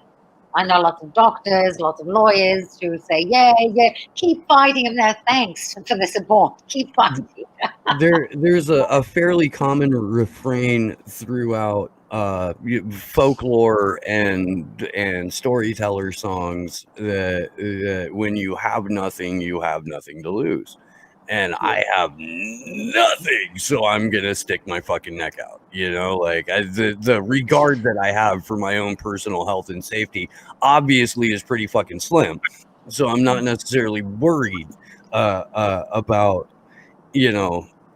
whatever the future may look like. I want this information out, and I But want there's it out another now. Yeah, of course. yeah, there's another one though too. Oh, sorry. No, go ahead. No, I was going to say, somebody said to me recently, if somebody sticks a gun to your head, you'll change your mind and you'll turn into a chicken. And I said, Shoot me, I dare you. I fucking dare you. Pull the fucking trigger. no.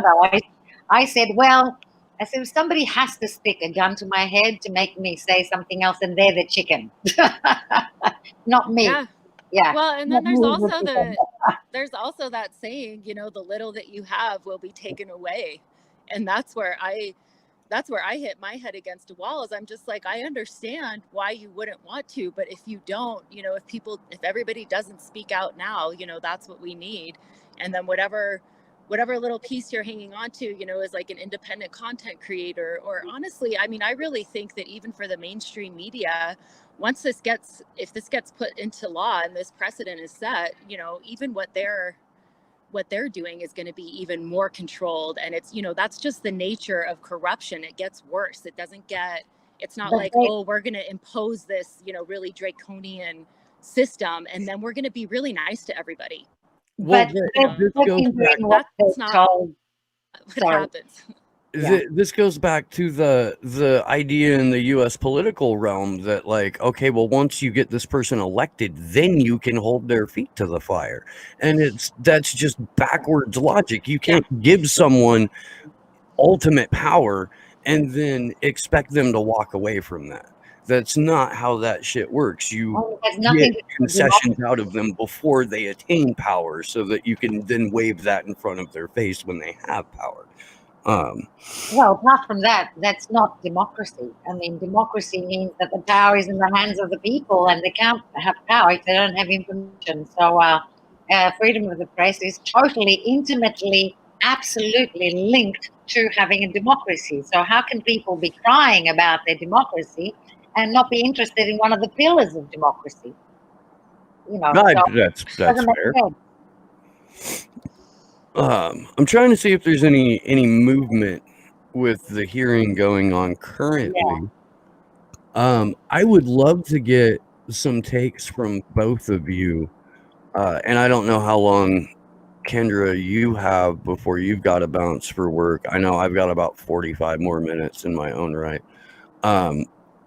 But I want to know what you think the high points in terms of disclosing what is really on trial here have been. The high points. Yeah, like when we found out what this fucking show trial is really all about. For me, it's about a rendition, an extraordinary rendition, a kidnapping call. I'm not going to call it an extradition hearing. It's not. It's about making something, an extrajudicial killing, look legal. I still believe that they're trying to kill him. I firmly believe that they're trying to kill him through natural causes or a suicide, because it's a bit dangerous what they're doing now with the psychiatric thing. They're also laying down the groundwork for if there is a suicide, they could say, well, we said it, it's been in that open court, it's got Asperger's, there's an increased risk of suicide, and he did it. I'm a bit worried about these psychiatric assessments that are being, displayed to the world. I think that they will try to bump him off. in prison. Anyway, that is a big risk. I want to come back to that, but I want to hear Yeah. Kendra's take on this as well. Yeah. To me, one of the biggest things that have come out to show what it's about is that, which I'm sure anybody who follows the Denver account has seen way too many times, but I had screenshotted when Claire Dobbins had basically, said, well, there's nothing that stops us from prosecuting a journalist under the Espionage Act. And to me, that was one of the most telling things that have come out about what this is about, is that that's just, the government considers that to be their power. And that's part of the reason they're going after Assange even in the first place. I mean, if this was, if the people were in power at all in the US, then that wouldn't have happened in the first place. So that's one. I think that that's a really huge point, that we can see what this is about. Two, they've admitted that he's a journalist. So you have those two things. And then also, I mean, it's coming out with the medical testimony that they've been like knowingly torturing somebody who also has, Asperger's, which is just absolutely disgusting. And depression and suicidal depression. ideation. Exactly. And then also, Let's torture that guy. I think what we can see from, not letting Amnesty in, not letting that, even with the prosecution really trying to stop certain witnesses, they do not want the public to read WikiLeaks. They don't want them to know about any of this. And they don't want to know about the war crimes. They don't want people to know about what's really going on in these wars. And that's the point, is to silence somebody up who will release information, not when it's given to them by the CIA, but when it could actually benefit the public and the public could do something about it to change their future. And that's what they're trying to destroy there. And I think that that's come out in court. Oh yeah, you're absolutely right. Totally agree with everything you said there. But Yeah, this is probably the part where I Amnesty, for should get- example, as far as I know, Amnesty still has not recognized Julian as a prisoner of conscience. They did this with It's true. Mandela as well. They refused to recognize Mandela as a prisoner of conscience. Now, Really? Yeah, for the longest time. It wasn't until like it wasn't until they were after international free Mandela events that were organized in like multiple countries that Amnesty finally issued a statement that yes, in fact, Mandela is a prisoner of conscience. But it took it took basically like some We Are the World shit in order for that to happen. Yeah. So I think, some of these NGOs have powers that they're not using, and I'd like to know why they're not using them. Why is Amnesty not just saying, okay, well, now we recognize him as a prisoner of conscience? It will change the whole playing field in a big way. The same thing with RSF. They could say there's a big risk that we will be reviewing the position of the UK, and we will be downgrading you to a much, much lower position. They certainly have grounds to do that. Even if they don't have time to actually change the ranking, they can say, we will, on the basis of what's been happening, we will downgrade you. You know what I mean? Yeah, I mean that's fair. I don't know how Reporters Without Borders rolls in terms of like issuing what amounts to a threat. But we are. I mean, it's not like we aren't in communication with Rebecca Vincent. She was on 2 weeks ago, right before these started. We've been chatting a little bit throughout. We can ask, certainly. I'm trying to figure out what I said I'm looking at my chat here and I see that I nailed something. I'm not sure what I nailed or that I have experience. I'm sure Rob's making a joke, but I would like to hear what that joke is about. I want to go back to the idea of weaponizing someone's mental health as a justifiable reason for targeted assassination. Because this is probably like the fucking darkest place that we're going to go.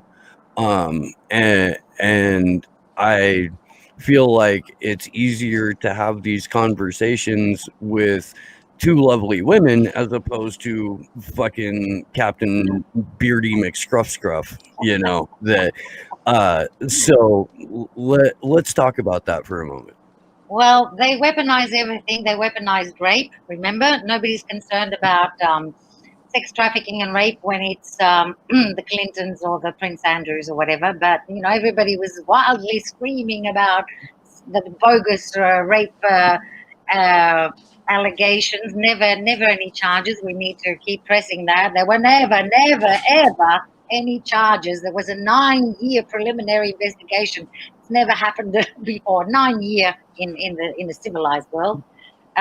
Anyway, so they will weaponize everything they can, including mental health or whatever. I'm not surprised. I'm not surprised. They are grappling at straws now, and they're successful because they censor us. We have difficulty getting our voice out there, whereas they can constantly lie. It's the big lie theory. Hitler's or Goering's or Goebbels. The big lie. If you repeat the big lie often enough, it becomes the truth.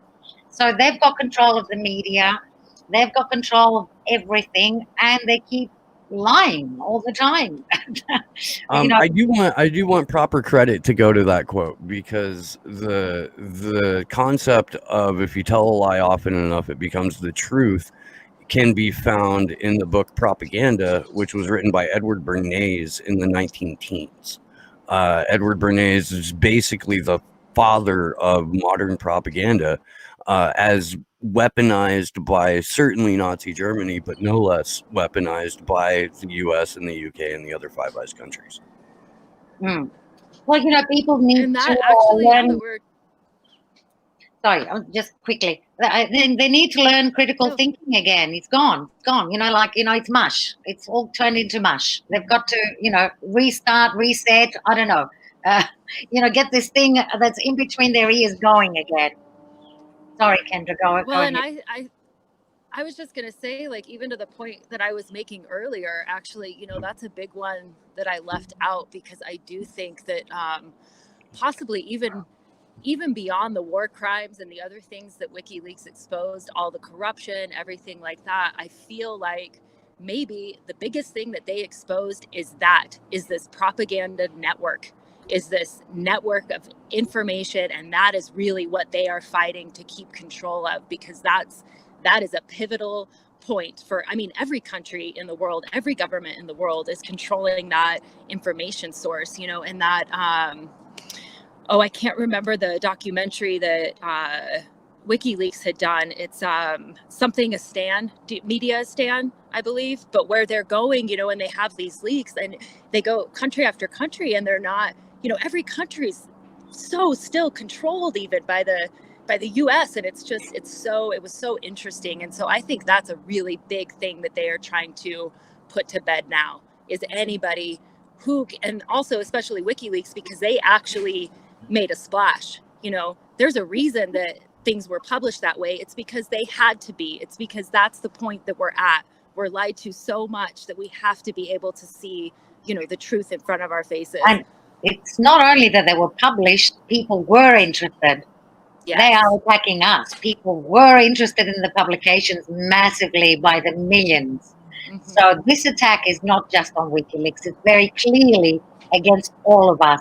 If WikiLeaks had published and nobody was interested, who cares? They would have left it at that. Nobody would have bothered. The reason they went after WikiLeaks is because people were interested in the information by the millions. So that's what the real war is against us. Yes. I couldn't agree more. The simple fact that we've had U.S. pundits incorrectly state that it was a criminal act to read WikiLeaks just shows the level of depravity and ultimate control that the predator class, the permanent unelected state, the deep state, whatever the fuck you want to call these people. I don't care what your term for them is. I don't like, what I care is that there are a number of unelected sociopaths that control the day-to-day machinations of the U.S. empire. I don't care what your fucking pet name for them is. But these are people who clearly wouldn't piss on any of us if we were on fire, especially since they were the ones who set us on fire. But we've got a very small window, and Julian has remarked on this himself when he said that people in our generation are the last free generation. We're the last people who are going to remember anything closely resembling a free and open internet, or an era where you didn't have to put a face diaper on your children in order to go outside, or an era where there wasn't constant, all-encompassing mass surveillance. And we have to take those memories and we have to weaponize those memories in order to be able to be any kind of successful in achieving a relatively small amount of self-determination. Well, the thing that it's interesting how they want to survey us without any checks or balances, but we can't survey them. So again, in a democracy, the people can monitor the people they have elected. In a real democracy, there's a right of recall, which we don't have. That's why we don't have real democracies. We can't even, we have to wait till the next election before we can get rid of them. So people have to understand, especially young people, because it's their future that is at stake. They have to understand that we have already crossed a very bad, dangerous threshold. And we're 1 foot in, maybe both feet in. And so unless they want to live in a Nazi kind of state, or, worldwide, because it's not just one country. We've got the US that wants to prosecute any journalist around the world. This is like, we're watching, I put up in one of my tweets, this is the show all over again, and the chainsaw is Arbuthnot and Baraitser. We are watching somebody being chainsawed in front of our eyes, and there's no real reaction from the masses. The masses must, in any way possible, they must react. Even if it's, I wrote an open letter to Lord Buckland. It's on Wise Up Action. It's on that site, asking Lord Buckland to remove Arbuthnot for judicial misconduct. We've had a very good response to that letter. It was delivered to Lord Buckland. So we've had a fairly good response from the public, given that we are so massively censored. But I would like it if people could go to that letter on Wise Up Action. It's called Open Letter to, I can even send it to you. I'll put it up on screen here in a moment. I do want to put this up on screen for a little levity, because earlier during the live stream, I tweeted out the picture of that James Lewis has used for himself and tagged a number of comedians in it. I have a little response from Major Tom here. There we go. But wait, there's more. Oh shit, where did it go? I believe it's Professor X.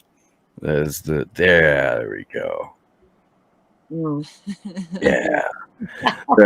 That's what we're working with right here with Mega Brain. Yes. Well, there's a good tweet meme that was done on the basis of what Julian said about the elephant and the string, where he says maybe the elephant can be brought down by a piece of string. A lot of these criminals are usually stupid, and these people, they may have big titles, but they're criminals.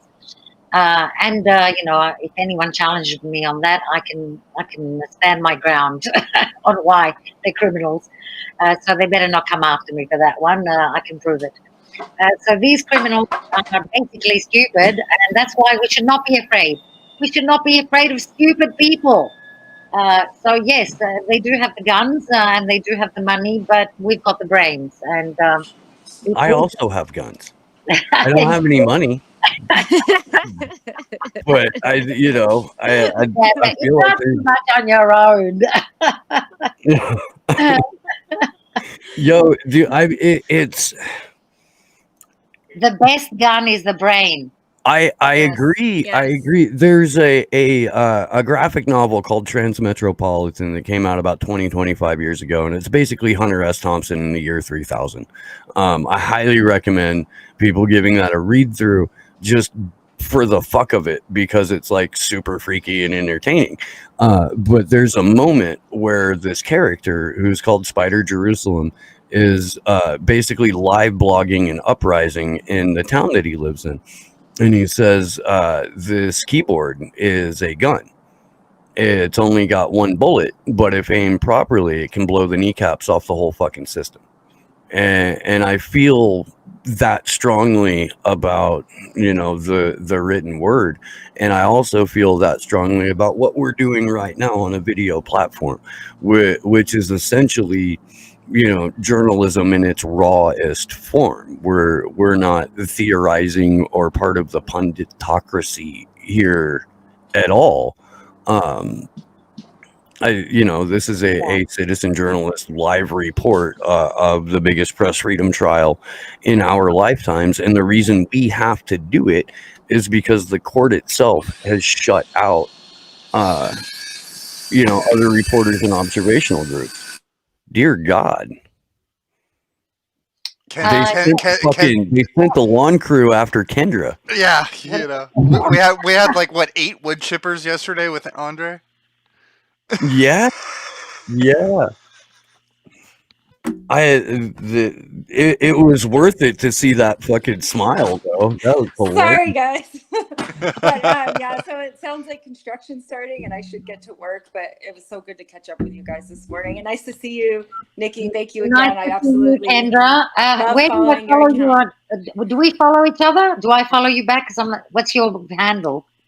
So my personal handle is edebs13, but I also run our Denver Free Assange account, which is at DNV Free JA, and that's the one I'm on mostly because it's more important to get Assange stuff out. So that's where I am most of the time. Okay, yeah. Great. It was great talking with you. Yeah. You guys too. Have a good day. We'll catch up with you soon, huh? Take care, Kendra. Thank you so much for popping in. I really appreciate it.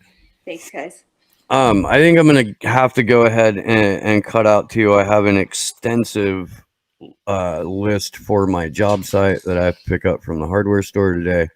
Sorry, before you cut out, could I say, because we are so heavily censored on platforms like Facebook, Twitter, etc., I think if people, I'm not saying people should leave Twitter, if people can go on platforms that are not censored, like Mastodon, I think we should be also on those platforms. Mastodon is fantastic. Yeah, I've been on Mastodon for a couple of years.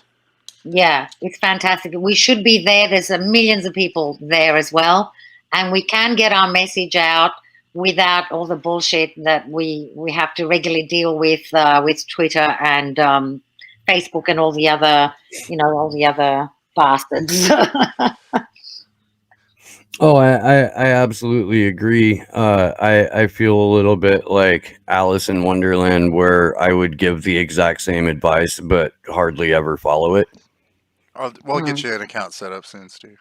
Yeah, I mean, I have accounts on alternative platforms like Minds and MeWe and shit like that. I just never check in on them. And I guess that at least a couple of the places that I have accounts are basically just fucking festering shitholes for wannabe Nazis. So I'm not even sure I want to try and engage. Mastodon's okay. They do a good job of siloing the Nazis themselves. So yeah. Gab is crappy with that. MeWe's crappy with that. But no, Mastodon's all right. If you have to pick one of them to pay attention to, I'd pay attention to that one. Yeah. Right on. Well, Nikki, please tell people where they can find you, and thanks again for popping in. Thank you. I'm happy to pop in whenever you want. Awesome. And I think my legal training could maybe explain certain things. Absolutely. Clear. So I'm happy to come on whenever you want. Where they can find me on Twitter, I am Katja Campus. And on Mastodon, I'm Dreamtime Aquarium. On Mastodon Social, I've got 2 accounts. I'm usually on the Mastodon Social. I can post that again, so perhaps you can retweet it. Absolutely. Yeah, I don't use Facebook. It's useless. I don't really use it. So Same. Yeah, I have a Facebook account. I go there like maybe once a month to do some stuff for A or for Slow News Day, and then invariably get sucked in a pointless argument for like 3 hours and then walk away from it again for a month.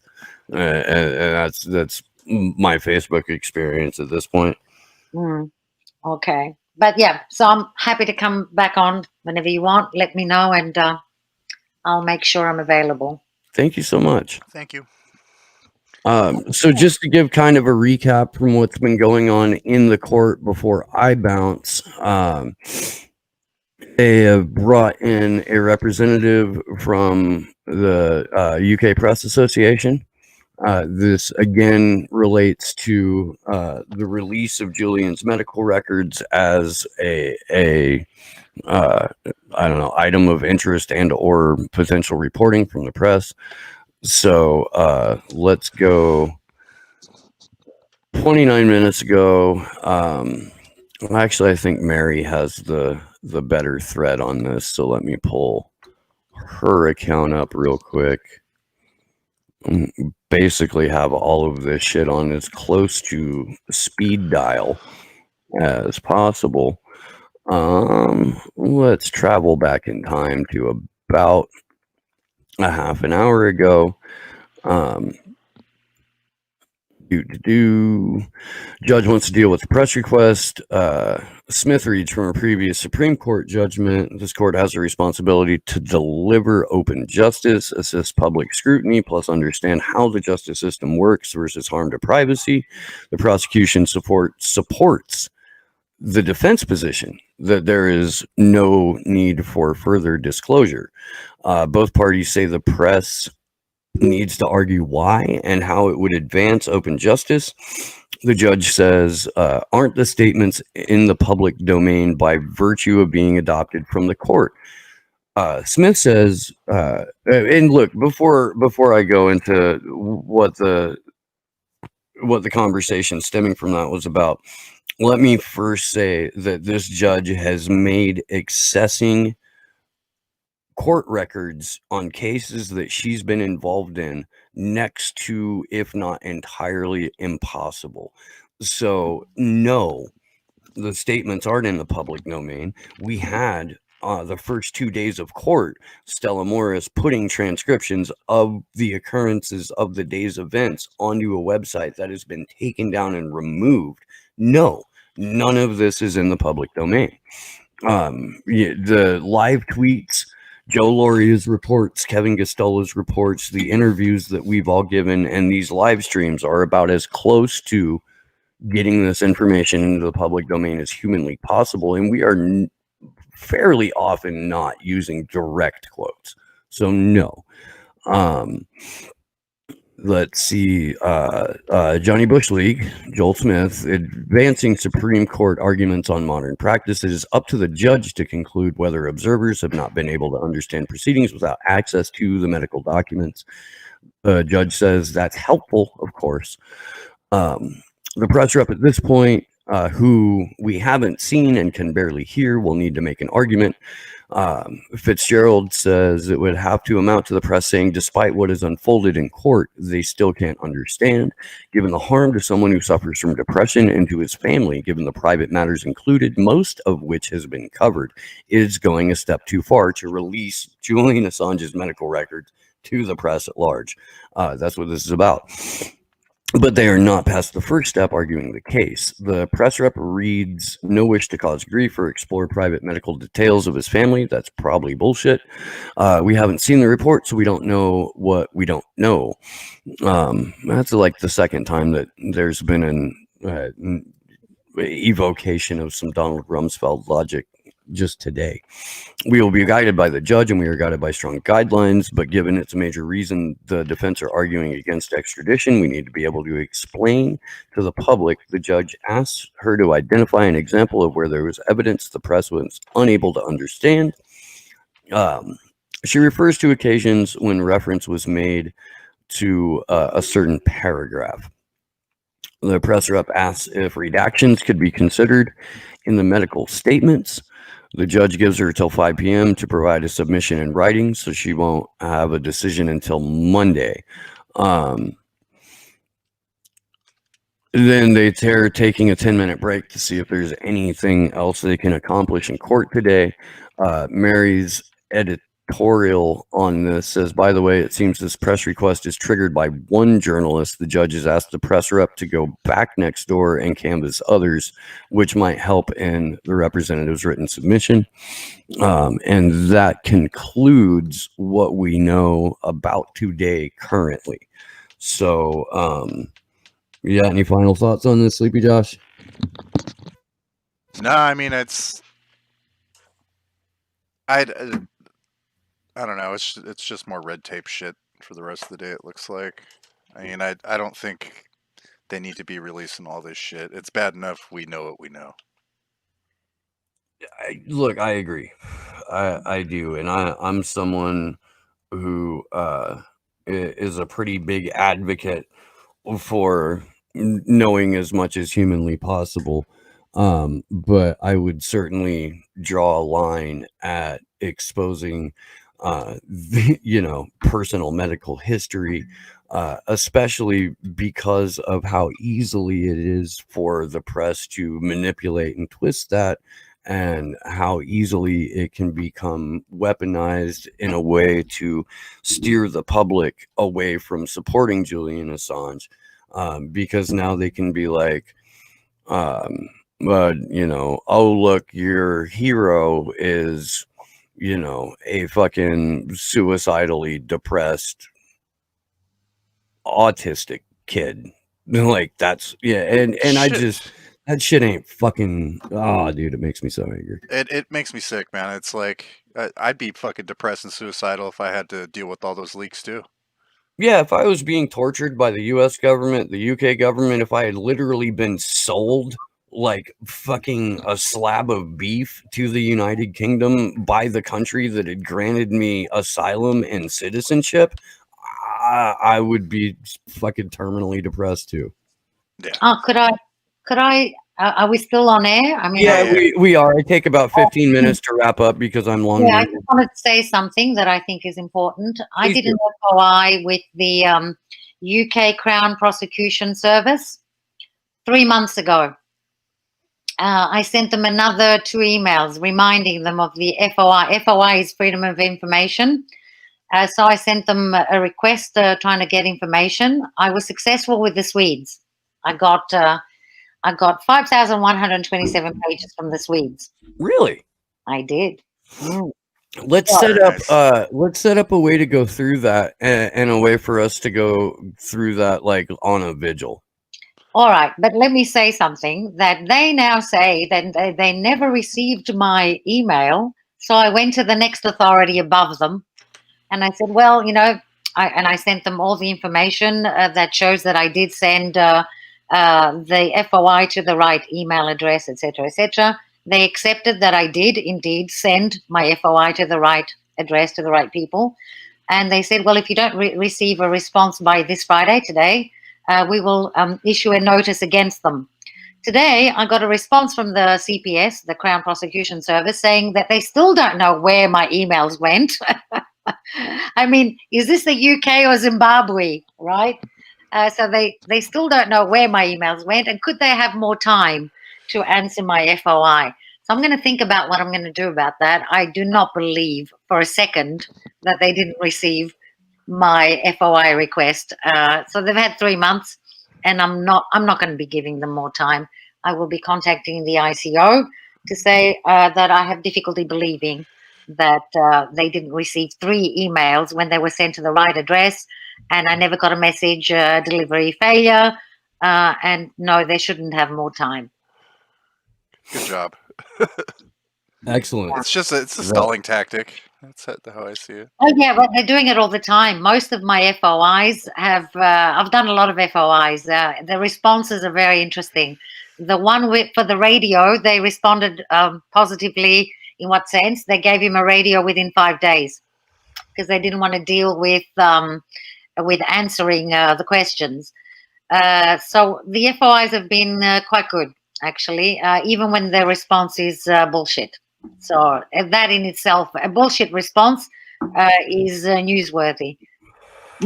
Agreed. Thank you so much for constantly applying that pressure.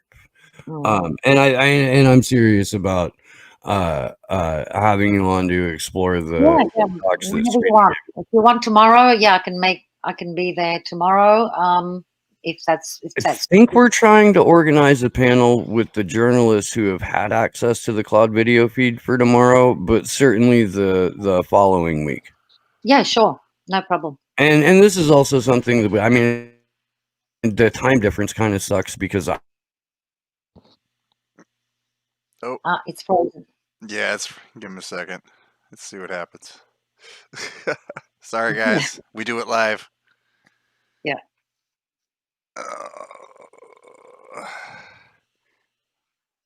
Let me message him, see what happened.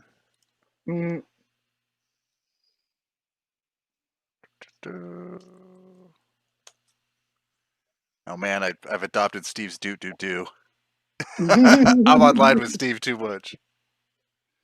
All right, I'm wondering if his internet went out. It's quite possible. Maybe. My internet cable was damaged a few weeks ago, and apparently it was the only cable in the whole building because I called my server to come in and check it out. And I said, well, didn't the others in the building complain? He said, yours is the only cable that was damaged. Shocking. That's so creepy. There he is. Maybe it was a coincidence. I don't believe in coincidences anymore. Wow. That was right when I was saying it was unhelpful to have a production meeting live on the air. Jitsi decided to kick me off. Sorry about that. I'm going to go ahead and wrap, though. Nikki, thank you so much for joining us today. Thanks to Kendra. And again, follow the Denver account. Kendra does, she extra miles it in terms of finding people and articles that I would never even. Oh yeah, she's great. She's great. Yeah, it wouldn't even cross my mind. Already following her. I'll check. Then I will follow her. Yeah. And just my undying thanks to the people who helped make our return to DC possible. Everybody who participated in either donating to or sharing the GoFundMe. You really did make this happen. I can't thank you enough. Thanks always to Sleepy Josh on the ones and twos, and to everyone in the chat. I fucking love you. We will see you maybe this evening, definitely tomorrow, 1 p.m. Eastern, 10 a.m. Pacific. And until then, good luck to us all.